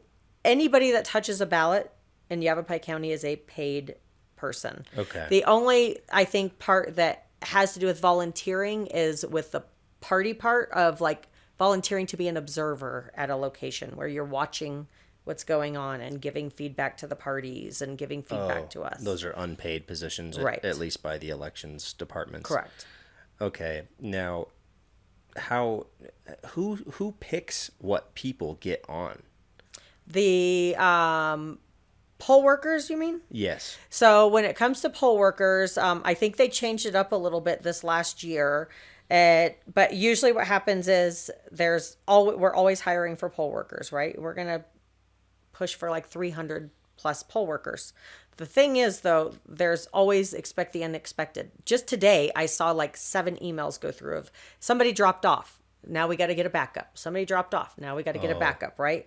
Because it's a lot. It's a lot to commit to this. We ask the parties, they'll give us lists of, hey, we have all these people that want to volunteer, and we try to accommodate that list first, right? Okay, you got people that want to be a part of this. We're going to try to do that. We're also going to look at people that have done it before because we obviously want people to come back that have some experience now. That's always great.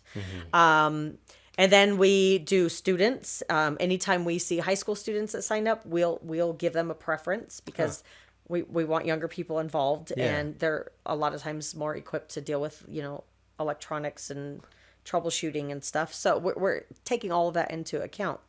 My understanding is up until 2022, we had hired for every position, right? Like we personally say, okay, where do you live? What vote centers would you be willing to travel to? And then obviously we have to make sure Republicans, Democrats, Libertarians, Independents, we have to have our mix, right? It's hard in Yavapai County because overwhelmingly it's Republicans that want to do it. So we find ourselves scrambling and contacting, say, the Democratic Party and stuff, or we'll put out a post and say, hey, we need more Dems for this location. We don't have any, right? So we're always trying to pull from the other parties. Is that a law that requires certain amounts of different parties? to be? Yes. Okay. You want it to be bipartisan. You want it to be as close to bipartisan 50-50 as possible. Yeah. There are going to be times where it just doesn't work out that way, and it's going to be on one side or the other, because if you don't have the people, you don't have the people, right? Like, I mean, it just happens. But we've been pretty fortunate with that.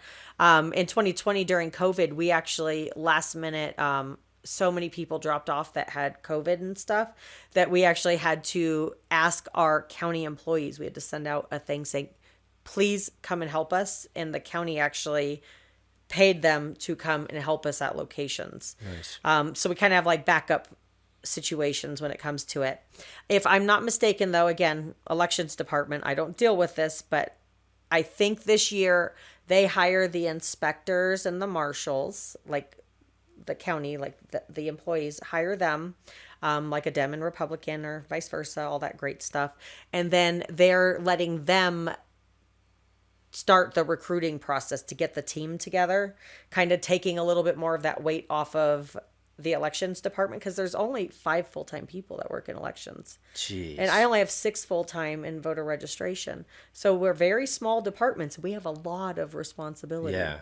So we really rely on our seasonal employees and our poll workers, because there's not enough of us to go around. What is the hierarchy of a polling location? Who's the top person in charge there, and then what are the levels of what people are doing? So you have like your inspector and marshal, who are like the top people, right? And they each get their like little notebook, and they're the ones that are making sure that people are staying outside the 75-foot line, and making sure that everybody is at their stations, and kind of being the overall coordinators of everything. And then you have all your different clerks. You have your BMD clerks, which are the ballot marking device clerks. So all day long, that 15-hour day, you're assigned to stand at that printer and be making sure you're handing the right person the right ballot. Mm-hmm. Then you have your e-poll book clerks, EPB clerks. All day long, they're sitting there and checking voters in. Then you have a provisional clerk. All day long, all they're doing is the people that didn't show up on the rosters for whatever reason, they have to go vote a provisional, and there's a whole different ball game for provisionals. So everybody kind of has a specific place, and they're trained on that specific item throughout the day. Have you or any of the people you've worked with ever been bribed to influence or manipulate the elections in any way? I don't know if I've never been told that anybody's been bribed. I have not been bribed. Have you thought about that? No, I guess I can't feel like, how I understand where you're going with it, but how could you bribe me to do what exactly? See, right? that's the question, is because we've gone pretty extensively into the chain of custody and how secure the process is, at least here. So you would need some more gaps in the system in order for influence to take place, right? I don't know. Yeah, I don't know. I've never had anybody come up to me and be like, "Hey, can you do something or steer something in a certain direction?" Yeah. Again, I don't think I put off the invitation that you can do so. So I don't think that most people would probably think they could do that with they me. Wouldn't approach you. Right. You know, like I just feel like you kind of know where I stand. Yeah. But if somebody were to say like, hey, and I'm looking at like all these places, you know, back east, we see all these like, there's weird stuff going on, right? And I always go back to what we do, and I go, how do they do that like that, or how does that happen? Yeah, different systems. It's hard to understand, and I know every state is different, every county is different, and then there's like the double-edged sword with that, right? Because it's like, well, if everybody can do it like this county, or everyone can do what you do. But there's all these variables, other right? Factors, you know, like the climate, the everything, and the demographic of our location means overwhelmingly we have this type of people. Therefore, you have to account for that. Everything. And then I look at it like if you were to, and I get really nervous with this. I think of like, I don't like government overreach. I don't like people telling me what to do. I don't like people telling me how to think. I don't like people telling me how to dress. I don't like people telling me how to talk. You sound like an American. Yeah, exactly. I'm a pretty freaking American. And I think like I worry about federal government taking over more and more and more of elections, right? And every time something goes wrong and we're screaming, hey, you can't these counties can't run their elections, or this state can't run their elections. I feel like it's giving that argument to be like, hey, one day we're going to have to do this for you because you can't do it yourself. Right. And I really think about stuff like that. And I don't know how realistic that can be, but I think it could be pretty realistic. Yeah. And I don't want the federal government telling us how to do our jobs. Well, I don't even want the state telling us how to do our jobs. I like this county. I like this being on a local level. Yeah, and like, that's the way that it functions best, right? As far as I've seen, right. We look at government overreach in regards to, let's say, COVID.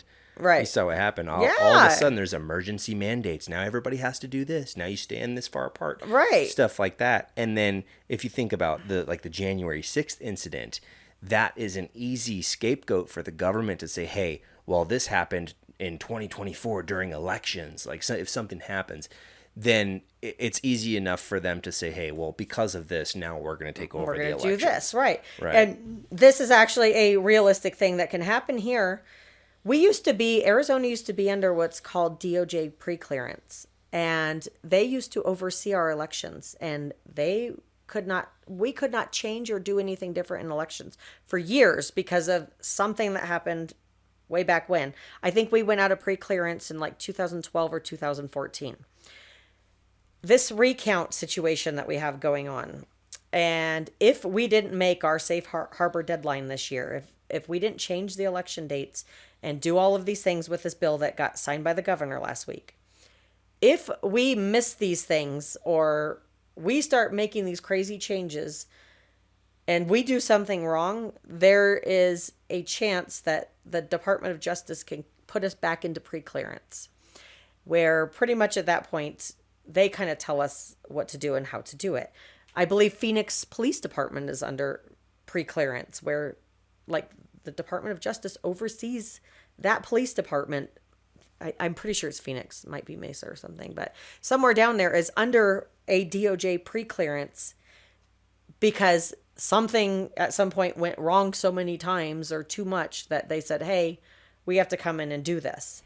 I worry about stuff like that, right? Like, I don't want, and I'm not trying to say like, like be scared of the government or anything like that. I'm just saying I watch what our government has done this last few years. I watch what's happening at the border.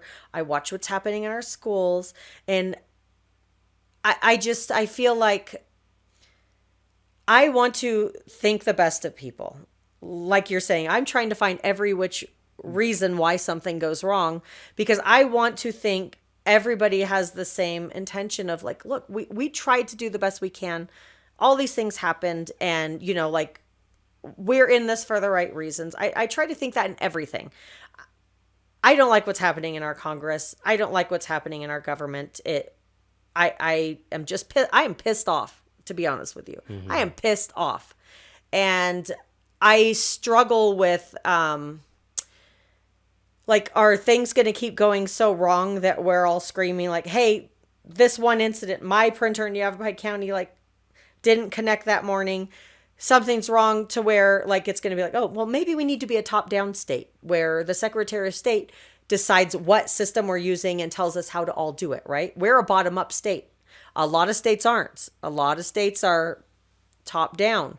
And I feel like all these things, like, are we creating the argument for something like that to happen one day by every time something goes wrong or failing, or us all screaming at each other that, hey, we did all these things wrong. Yeah. You know what I mean? Are we inviting a bigger evil? Yeah. You know what I mean? I think the bigger evil is born of the complacency of the individual people rather than the errors of the voting systems, if that makes sense. Okay. Because the less people you have paying attention to what's going on, the more of a margin there is for overreach to take place, regardless of the reason. You're right. I agree with that. And I think that, like you said, you had 7 people watching that thing, 12 people watching. Right. There should be tens of thousands of people Right. watching that stuff. But, convenience, it's... That it goes back to that also. There's a factor of that. Yeah. We can scream all day long and say, See, we are going to be there one day, one vote. We all are going to do this. But and right now, you can actually do that. You can go do that, and you're not choosing to do so. A lot of people aren't getting the dopamine, the dopamine hit off of watching reality, because reality is scary, and reality hits home, and it shows you how small you are and how little you can have an effect on the system. But people are getting dopamine hits from watching Netflix, from scrolling through these endless feeds. So the brain, the way people are motivated, is not in the direction of what the hell's happening in my community and why. It's like, okay, I'm going to numb myself out so I feel good and pretend like that doesn't exist. Right. That's And look the the other general way, trend of most people. And so that's the problem. It's a zombie mentality. yeah, now, it is. right? Unfortunately, things like COVID are a blessing in a way, because it wakes people up. Hell yes, to it did. like, dude, you It can totally did. Yeah. There was a silver lining to COVID. totally. In that way, because I think, especially with schools, I went in during COVID when we were on lockdown. I went to California to my sister's house. She lives in Anaheim, and she's a single mom, and she was working from home. Her kids were out of school for months over there. And I went, this is not good. And she comes to my bedroom while I was at her house, and she goes, hey, come out in the living room right now. And I was in the bedroom because my nephew was on his little Zoom call for his school, and the teacher was asleep on the freaking Zoom call. And it was like a Brady Bunch. The teacher was like a big one, and then there was all these little kids around, and all the kids are laughing and making little fart noises, and da da da da da. And the teacher was flat out asleep, and my sister just went, look, and I went, oh my gosh, like that was a huge wake up of something's wrong here, right? Yeah. All these things you woke up to these things, and big pharma, and I was one of the ones that I thought it went against everything I believe in. My husband was really mad at me, but I went and got the shot, right? You're still here. That's good. I had a really bad reaction. Oh. I'm still paying for it. There was something going on, girl stuff, but girls started having some really major issues like periods and stuff after the fact. Yeah. I'm one of those. Like, it's a problem. Mm-hmm. My mother-in-law ended up in the hospital. She took it because she's older, and got a bunch of blood clots. And she was at YRMC several times for days at a time. They had to put her on Coumadin, doing all this stuff. And she was like, I just got my second shot. And they would not acknowledge it. I went on that website where you go and put in, like, you're having a reaction to this. I can't remember what it's called right now. Mm-hmm. And I was like, no, we have to say this. We have to talk about this. And she still today is on blood thinners, and like it really jacked her up. Yeah. And that was a time in my life that I thought, I'm doing this because I want to get back into the county and do our thing and, work and do everything. And I felt like I had to do this for the greater good of the people around me. Right. And I kind of guilted myself into it. And I absolutely regret it. I absolutely regret it. Because then you find out all these reactions people are having. Then you find out how much Big Pharma's gaining from this thing. Yeah. You find out how much they were lying and about. Watching the suppression of information. If I had seen, hey, all these things were happening, and maybe I should have went out on social media that day and said, hey, look, I did this and I'm having this effect. And my mother did this. And who knows if people would have saw it, right? Yeah. There is a suppression. We're seeing this now with the Twitter files and all this stuff, right? And so you get back to how was the election interference on top of just maybe a machine situation and the candidates and the bad messaging, the suppression that we see, the news in general. When I watched that a couple weeks ago, I watched Trump after that landslide win in whatever this primary was he had. And he goes to talk, and I always watch. I'll watch CNN. I'll watch MSNBC. I watch everything, See right? what the different reports are. Everybody's going. Oh, yeah. And I watch those people say, well, we're going to get off of this because we don't want you to hear what he has to say. Yeah. I went, damn, it's still happening. Yep. Right? It's still happening. Well, when Twitter took our president while he was still president offline and made it to where he couldn't talk to our people. Yeah. I went, you could like Donald Trump or not. Like, I could care less about that. The fact is, that was the commander in chief, and you suppressed him from talking to the people. Yeah. That's scary. That is some scary shit right there. It is. It is. Now, my mind goes to treason. I don't know that falls under the technical term of treason, but it's something akin to that. It's major. It's major. Bad. Problem. Yeah. It's bad. And then we talk insurrection, and you talk about January 6th and insurrection. And I'm watching the insurrection happen at our border right now, every single day, constantly. Yeah. And you just go, the hypocrisy is thick. It's disgusting. Yeah. And it's thick. And sometimes I get a fire lit inside me about all this stuff, and then sometimes I go back to the all right, there's this many people, and then there's this many people who give a shit, then there's this many people who give a shit that are paying attention and looking past the first layer of information, and it could be really demoralizing to see this level of information that's coming across the screens and not be able to do anything about it. Yeah, you do. You feel helpless. Yeah. Yeah. I feel helpless. I feel helpless for our country, for my kids, for my granddaughters. I'm a grandma already. Yeah. And I just go, dang, man. Yeah. Like, and it's with everything. But the thing is, we're not helpless. But the scary part about not being helpless is if you're going to go ahead and take some kind of action, you want to make sure you don't end up in jail for a January 6th lie. So it is scary, and we need to, I guess, as Americans, tread carefully and continue to lean on the Constitution and like to know it. People need to know it. Right. Some people don't even know what the hell their rights are, their amendments are. Right. I get it, but I don't like it. I don't like it either. Let's see what else we got here.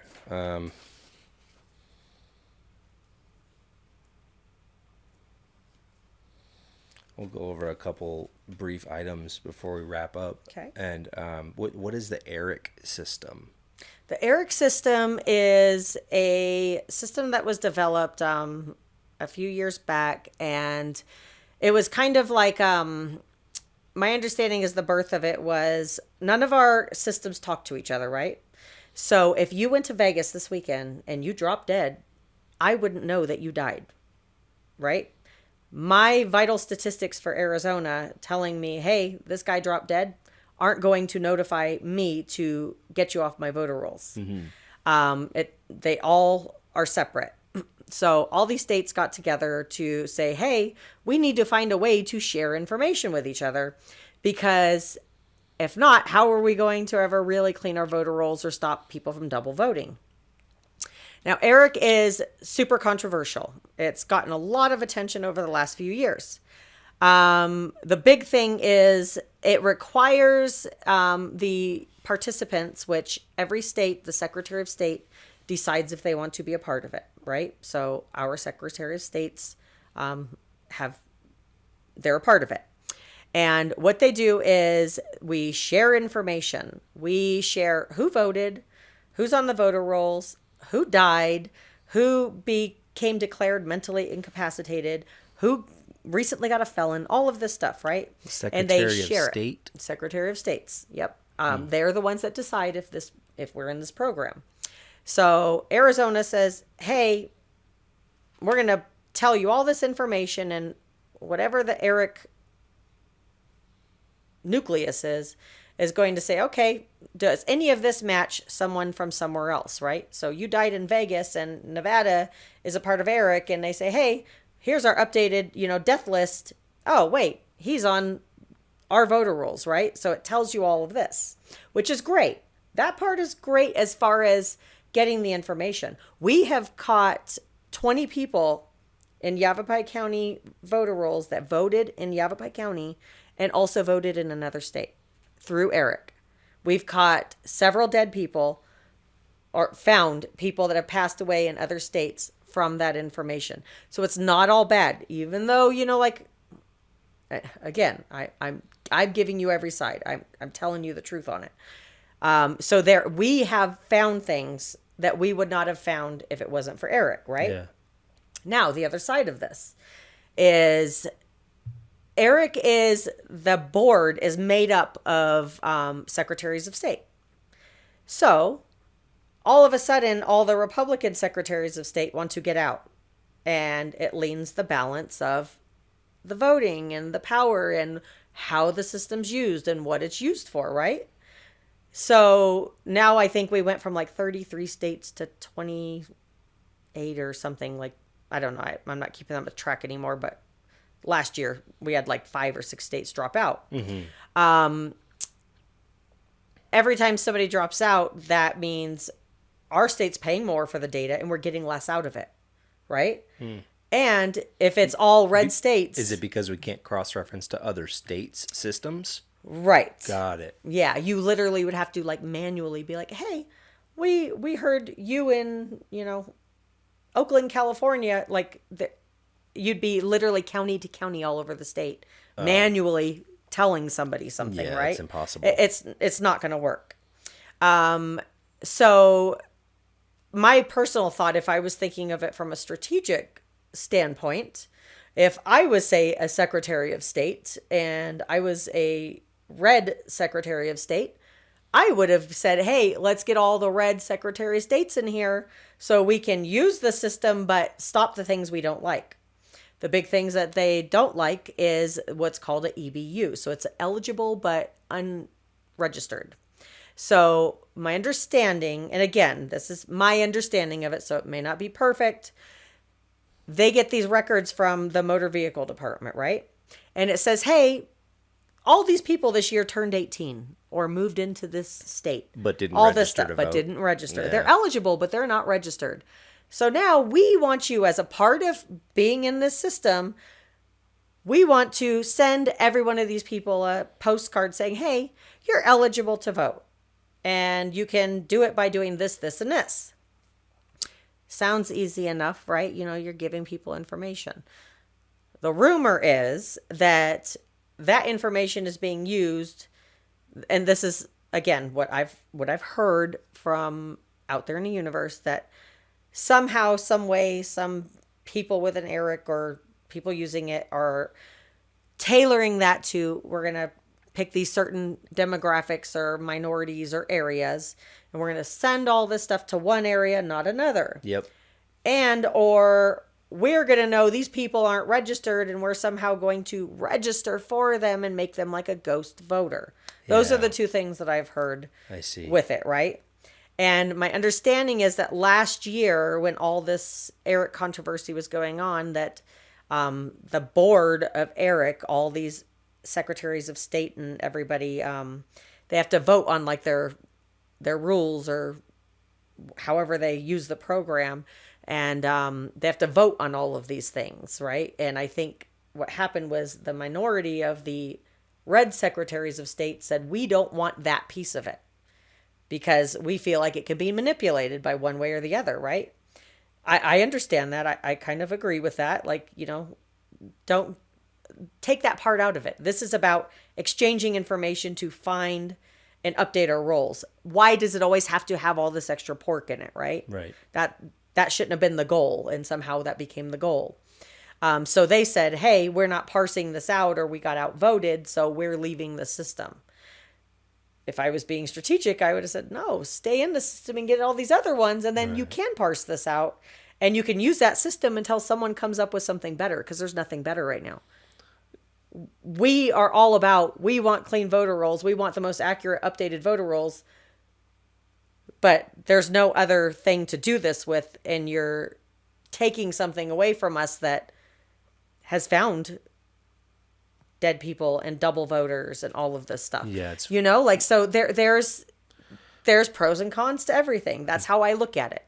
And I may be saying something that's going to piss people off, But Well, that's how I look at it. That's okay if we piss people off. There's Yeah, I mean, your job's not to appease it people. is It's what to make it sure the is. I'm elections just telling go you well. this is how it is, and this is. I always say you may not agree with me, but you'll know my opinion on it. Yeah. Do you know what ERIC stands for? It's an acronym, right? Yeah, it's I do know it. Election something. Election Registration Information Center or something to that effect. Along Something, those lines. yeah. So when you're talking about secretaries of state getting together and voting on this, it's a program, right? It's a software. Yes, I believe my understanding is that everything gets compiled. So say like I give you like this giant spreadsheet of this is all of this, and then it takes it all and matches it and says, okay, bring this back. Like today, I received an ERIC information thing today, and it said, here's information on people that may be your voters that have passed away. And it had 8 people on it in Yavapai County. And now, so don't get me wrong, ERIC does not touch our rolls. ERIC doesn't clean the rolls for us. They send us the information, and it's our jobs to vet it and decide, are we taking these people off? Are we trusting what this is? I see. So there are states that receive information that maybe don't use it or clean it or do it, right? There's all these, I can't speak for everybody, but we vet the information. I'm not just going to say, oh, they sent me a list of 8 people that say they're dead. I'm just going to cancel them right now because ERIC said so. No, that's not how I roll. That's good. So we vet the information. We will literally send a letter to that person, to the address, and say, we heard you may have possibly passed away. Can you verify? Yeah. Like, you know, like we will literally like reach out to people and find out before we change anything.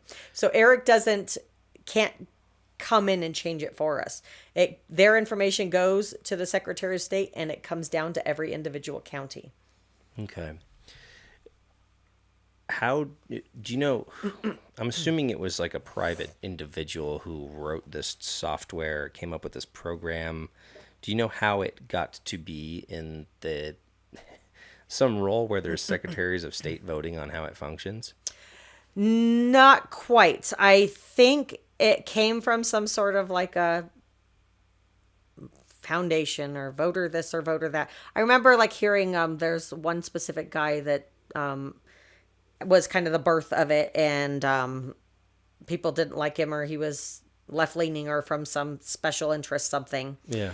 And then following it last year, I believe it was last year, 2022, when all this stuff came up with all the red states saying they're leaving, whoever this person was said, okay, I'm kind of bowing out or not going to be a member anymore or something, kind of for the greater good of the program or something to that effect. Yeah. That was just kind of what I had saw from kind of doing my research on it. But again, what I'm telling you is kind of what I've heard and seen on my own. That doesn't mean I won't take it as gospel. Right. Don't take it as gospel. I think I got 2 other questions for you. One of them is about voter registration. So, you know, if I want to vote early, if I want to vote for the purpose of getting somebody onto the ballot for the main election. So primary, okay. So if I want to vote in the primaries, I am required to register with this party or that party or independent, right? Arizona right now has 5 recognized parties as of today. We have the Green Party, Libertarian, Republican, Democrat, no labels, and then our others or independents. Independent voters are not a recognized party here. There's no independent party. What's no labels? No labels is the new one. Really? Yes, it's a recognized party.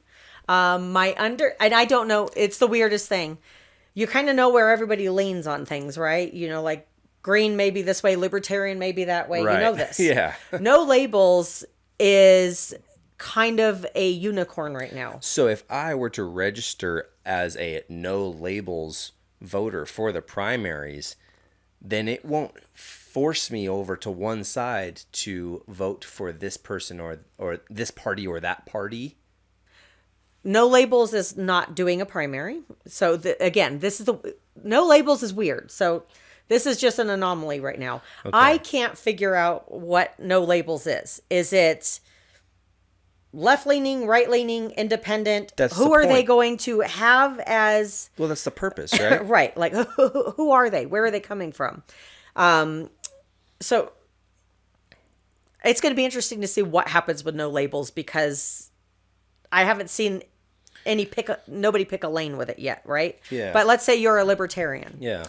In the primary, libertarians, you're going to get a libertarian ballot, but there may not be anybody on the libertarian That's what ballot. I'm saying. So if I'm a libertarian, but I really like this Republican guy, and I'm registered as a libertarian, then I can't even vote in the primaries No. for the Republican guy. Nope. That seems like a problem. Well, I guess you have to look at it. There's pro and con there. Look at this election coming up next week, actually. Yikes. The presidential preference election. All parties had the option to opt in to have this election.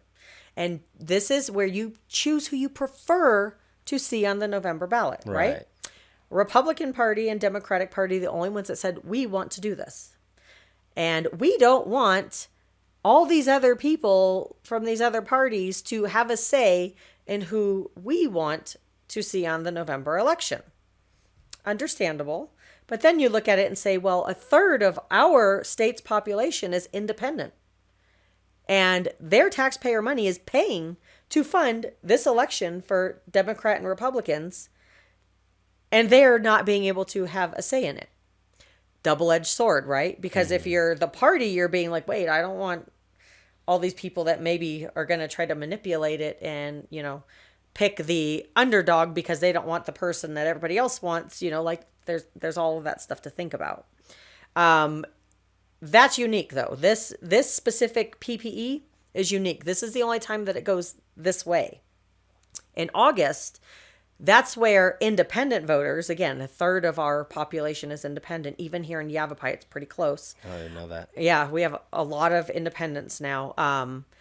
Those are unaffiliated voters. They don't belong to a party. So in the traditional primary, which I keep saying August, but I have to remind myself now it's July 30th. It moved up a week as of Friday.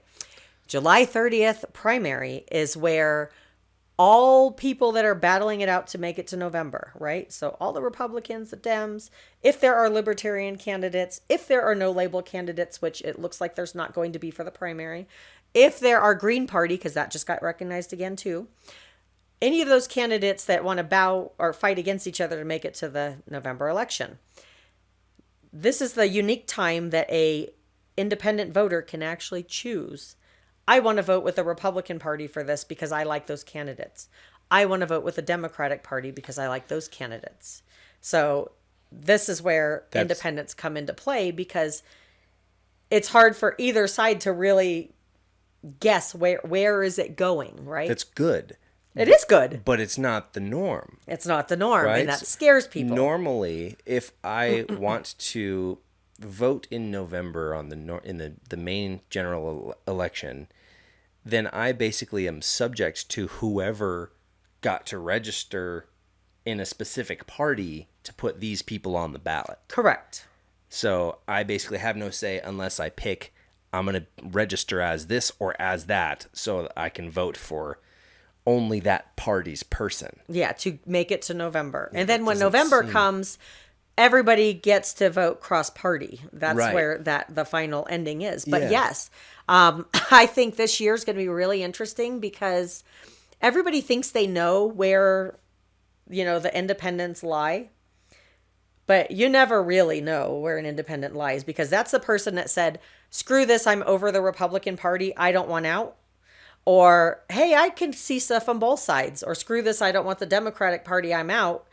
So you have all these different reasons that they've chosen not to be affiliated with a party. Yeah. And it's the unknown. And independents have a lot of play right now.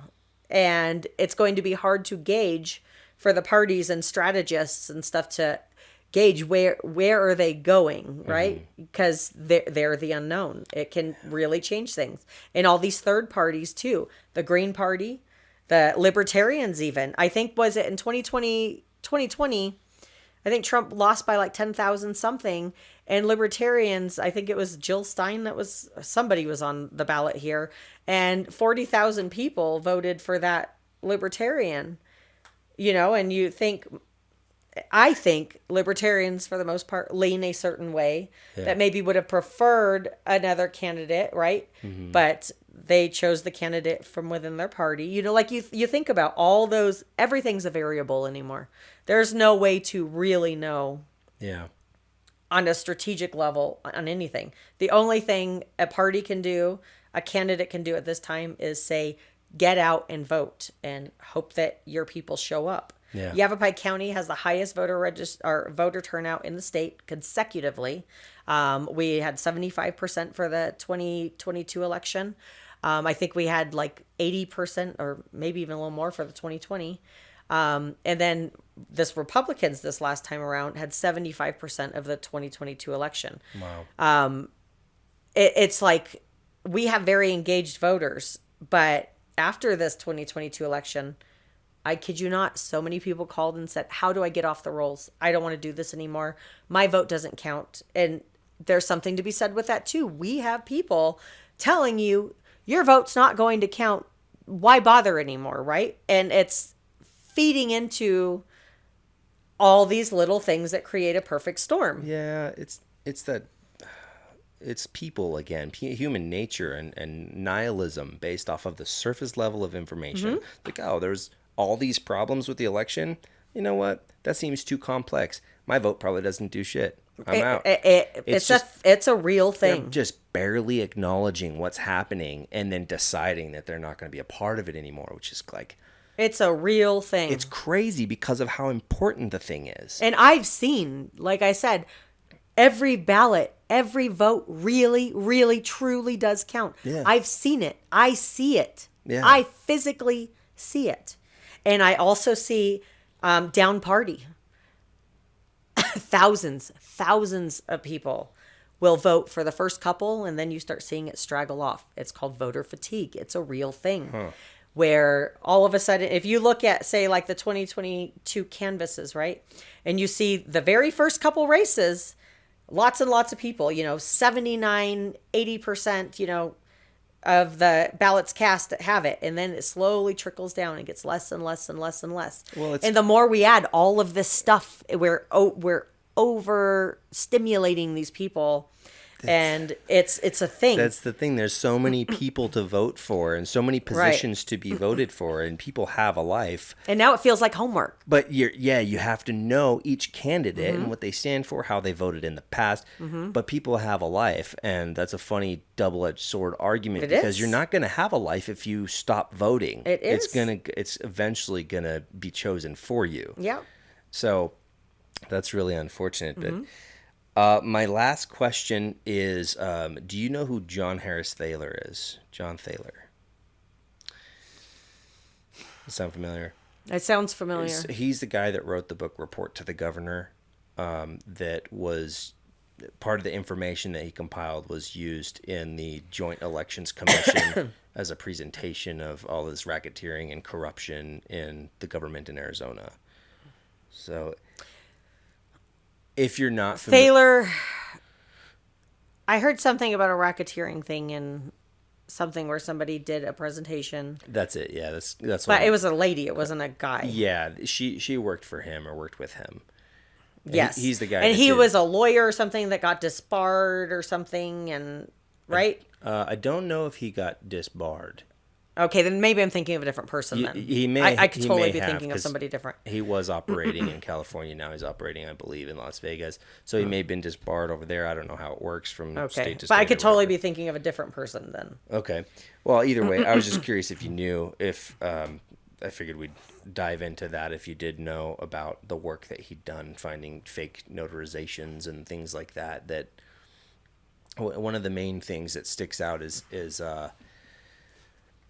what's the guy's name? Our current Secretary of State, Adrian Fontes. Apparently, when he was the county recorder in Maricopa, or maybe as a Secretary of State, either way, he created fake appointed positions, like 14 phantom appointees or something along those lines. For like elections or for what? I don't know what they were for, but I was just curious if you knew about it. If so, we're gonna chat about it. But interesting stuff either way. Well, that's all I've got. Is there anything you want to say before I conclude? I would say trust but verify, obviously, because you have to do that. But when you're hearing information when it comes to elections, don't take everything on face value, because I've experienced it myself. Like I said, when you see a van pull up and ballots going out, there could be a legitimate reason for it, because, again, I put myself in that place. I've had several articles over the last 2 years specific to Yavapai County that were absolutely fake news, such as we have 99% voter rolls, as far as 99% of eligible adults are registered to vote. That's absolutely inaccurate. And news organizations on both sides of the aisle manipulate things to a narrative.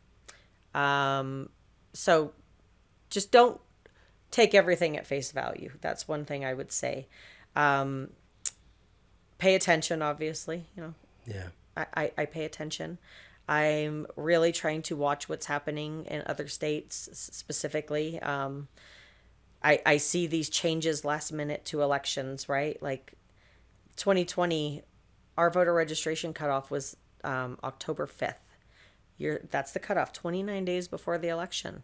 In 2020, we showed up to work the next day and we were still receiving voter reg cards. And we didn't find out till the news that a third-party group sued the Secretary of State and said, wait, because of COVID, you need to accept all these extra voter registrations. And it went for 10 more days. So it was the 15th, I think, was the last day. So election law, election rules, election statute changed during an election cycle. That's the kind of stuff I really watch. Everybody says, oh, like what if, a machine changes a vote or this or that. I'm watching the law. I'm watching when you see a place back east where the same day as the election happening, somebody sues and now they're going to take postmarked ballots for 5 days after the election when they were supposed to receive them at 7 p.m. Mm-hmm. That's the kind of stuff that I feel like shouldn't be happening and shouldn't be allowed, and absolutely can change the outcome of an election. Mm-hmm. That's the kind of stuff that my focus is on. But besides that, I'm going to do what I feel is morally right for Yavapai County, and that's where my focus needs to be. Yeah. And, if you have a question, I'm going to tell you my answer. Cool. And you may not like it, but you'll know where I stand on things. Well, thank you so much for your time, and everybody listening, watching, go sign the petition and vote for Michelle Burchill for the county recorder. Thank you. I think you're doing a great job, and I appreciate the passion and the effort and the energy that you put into it. So thank you. I appreciate that. Thank you.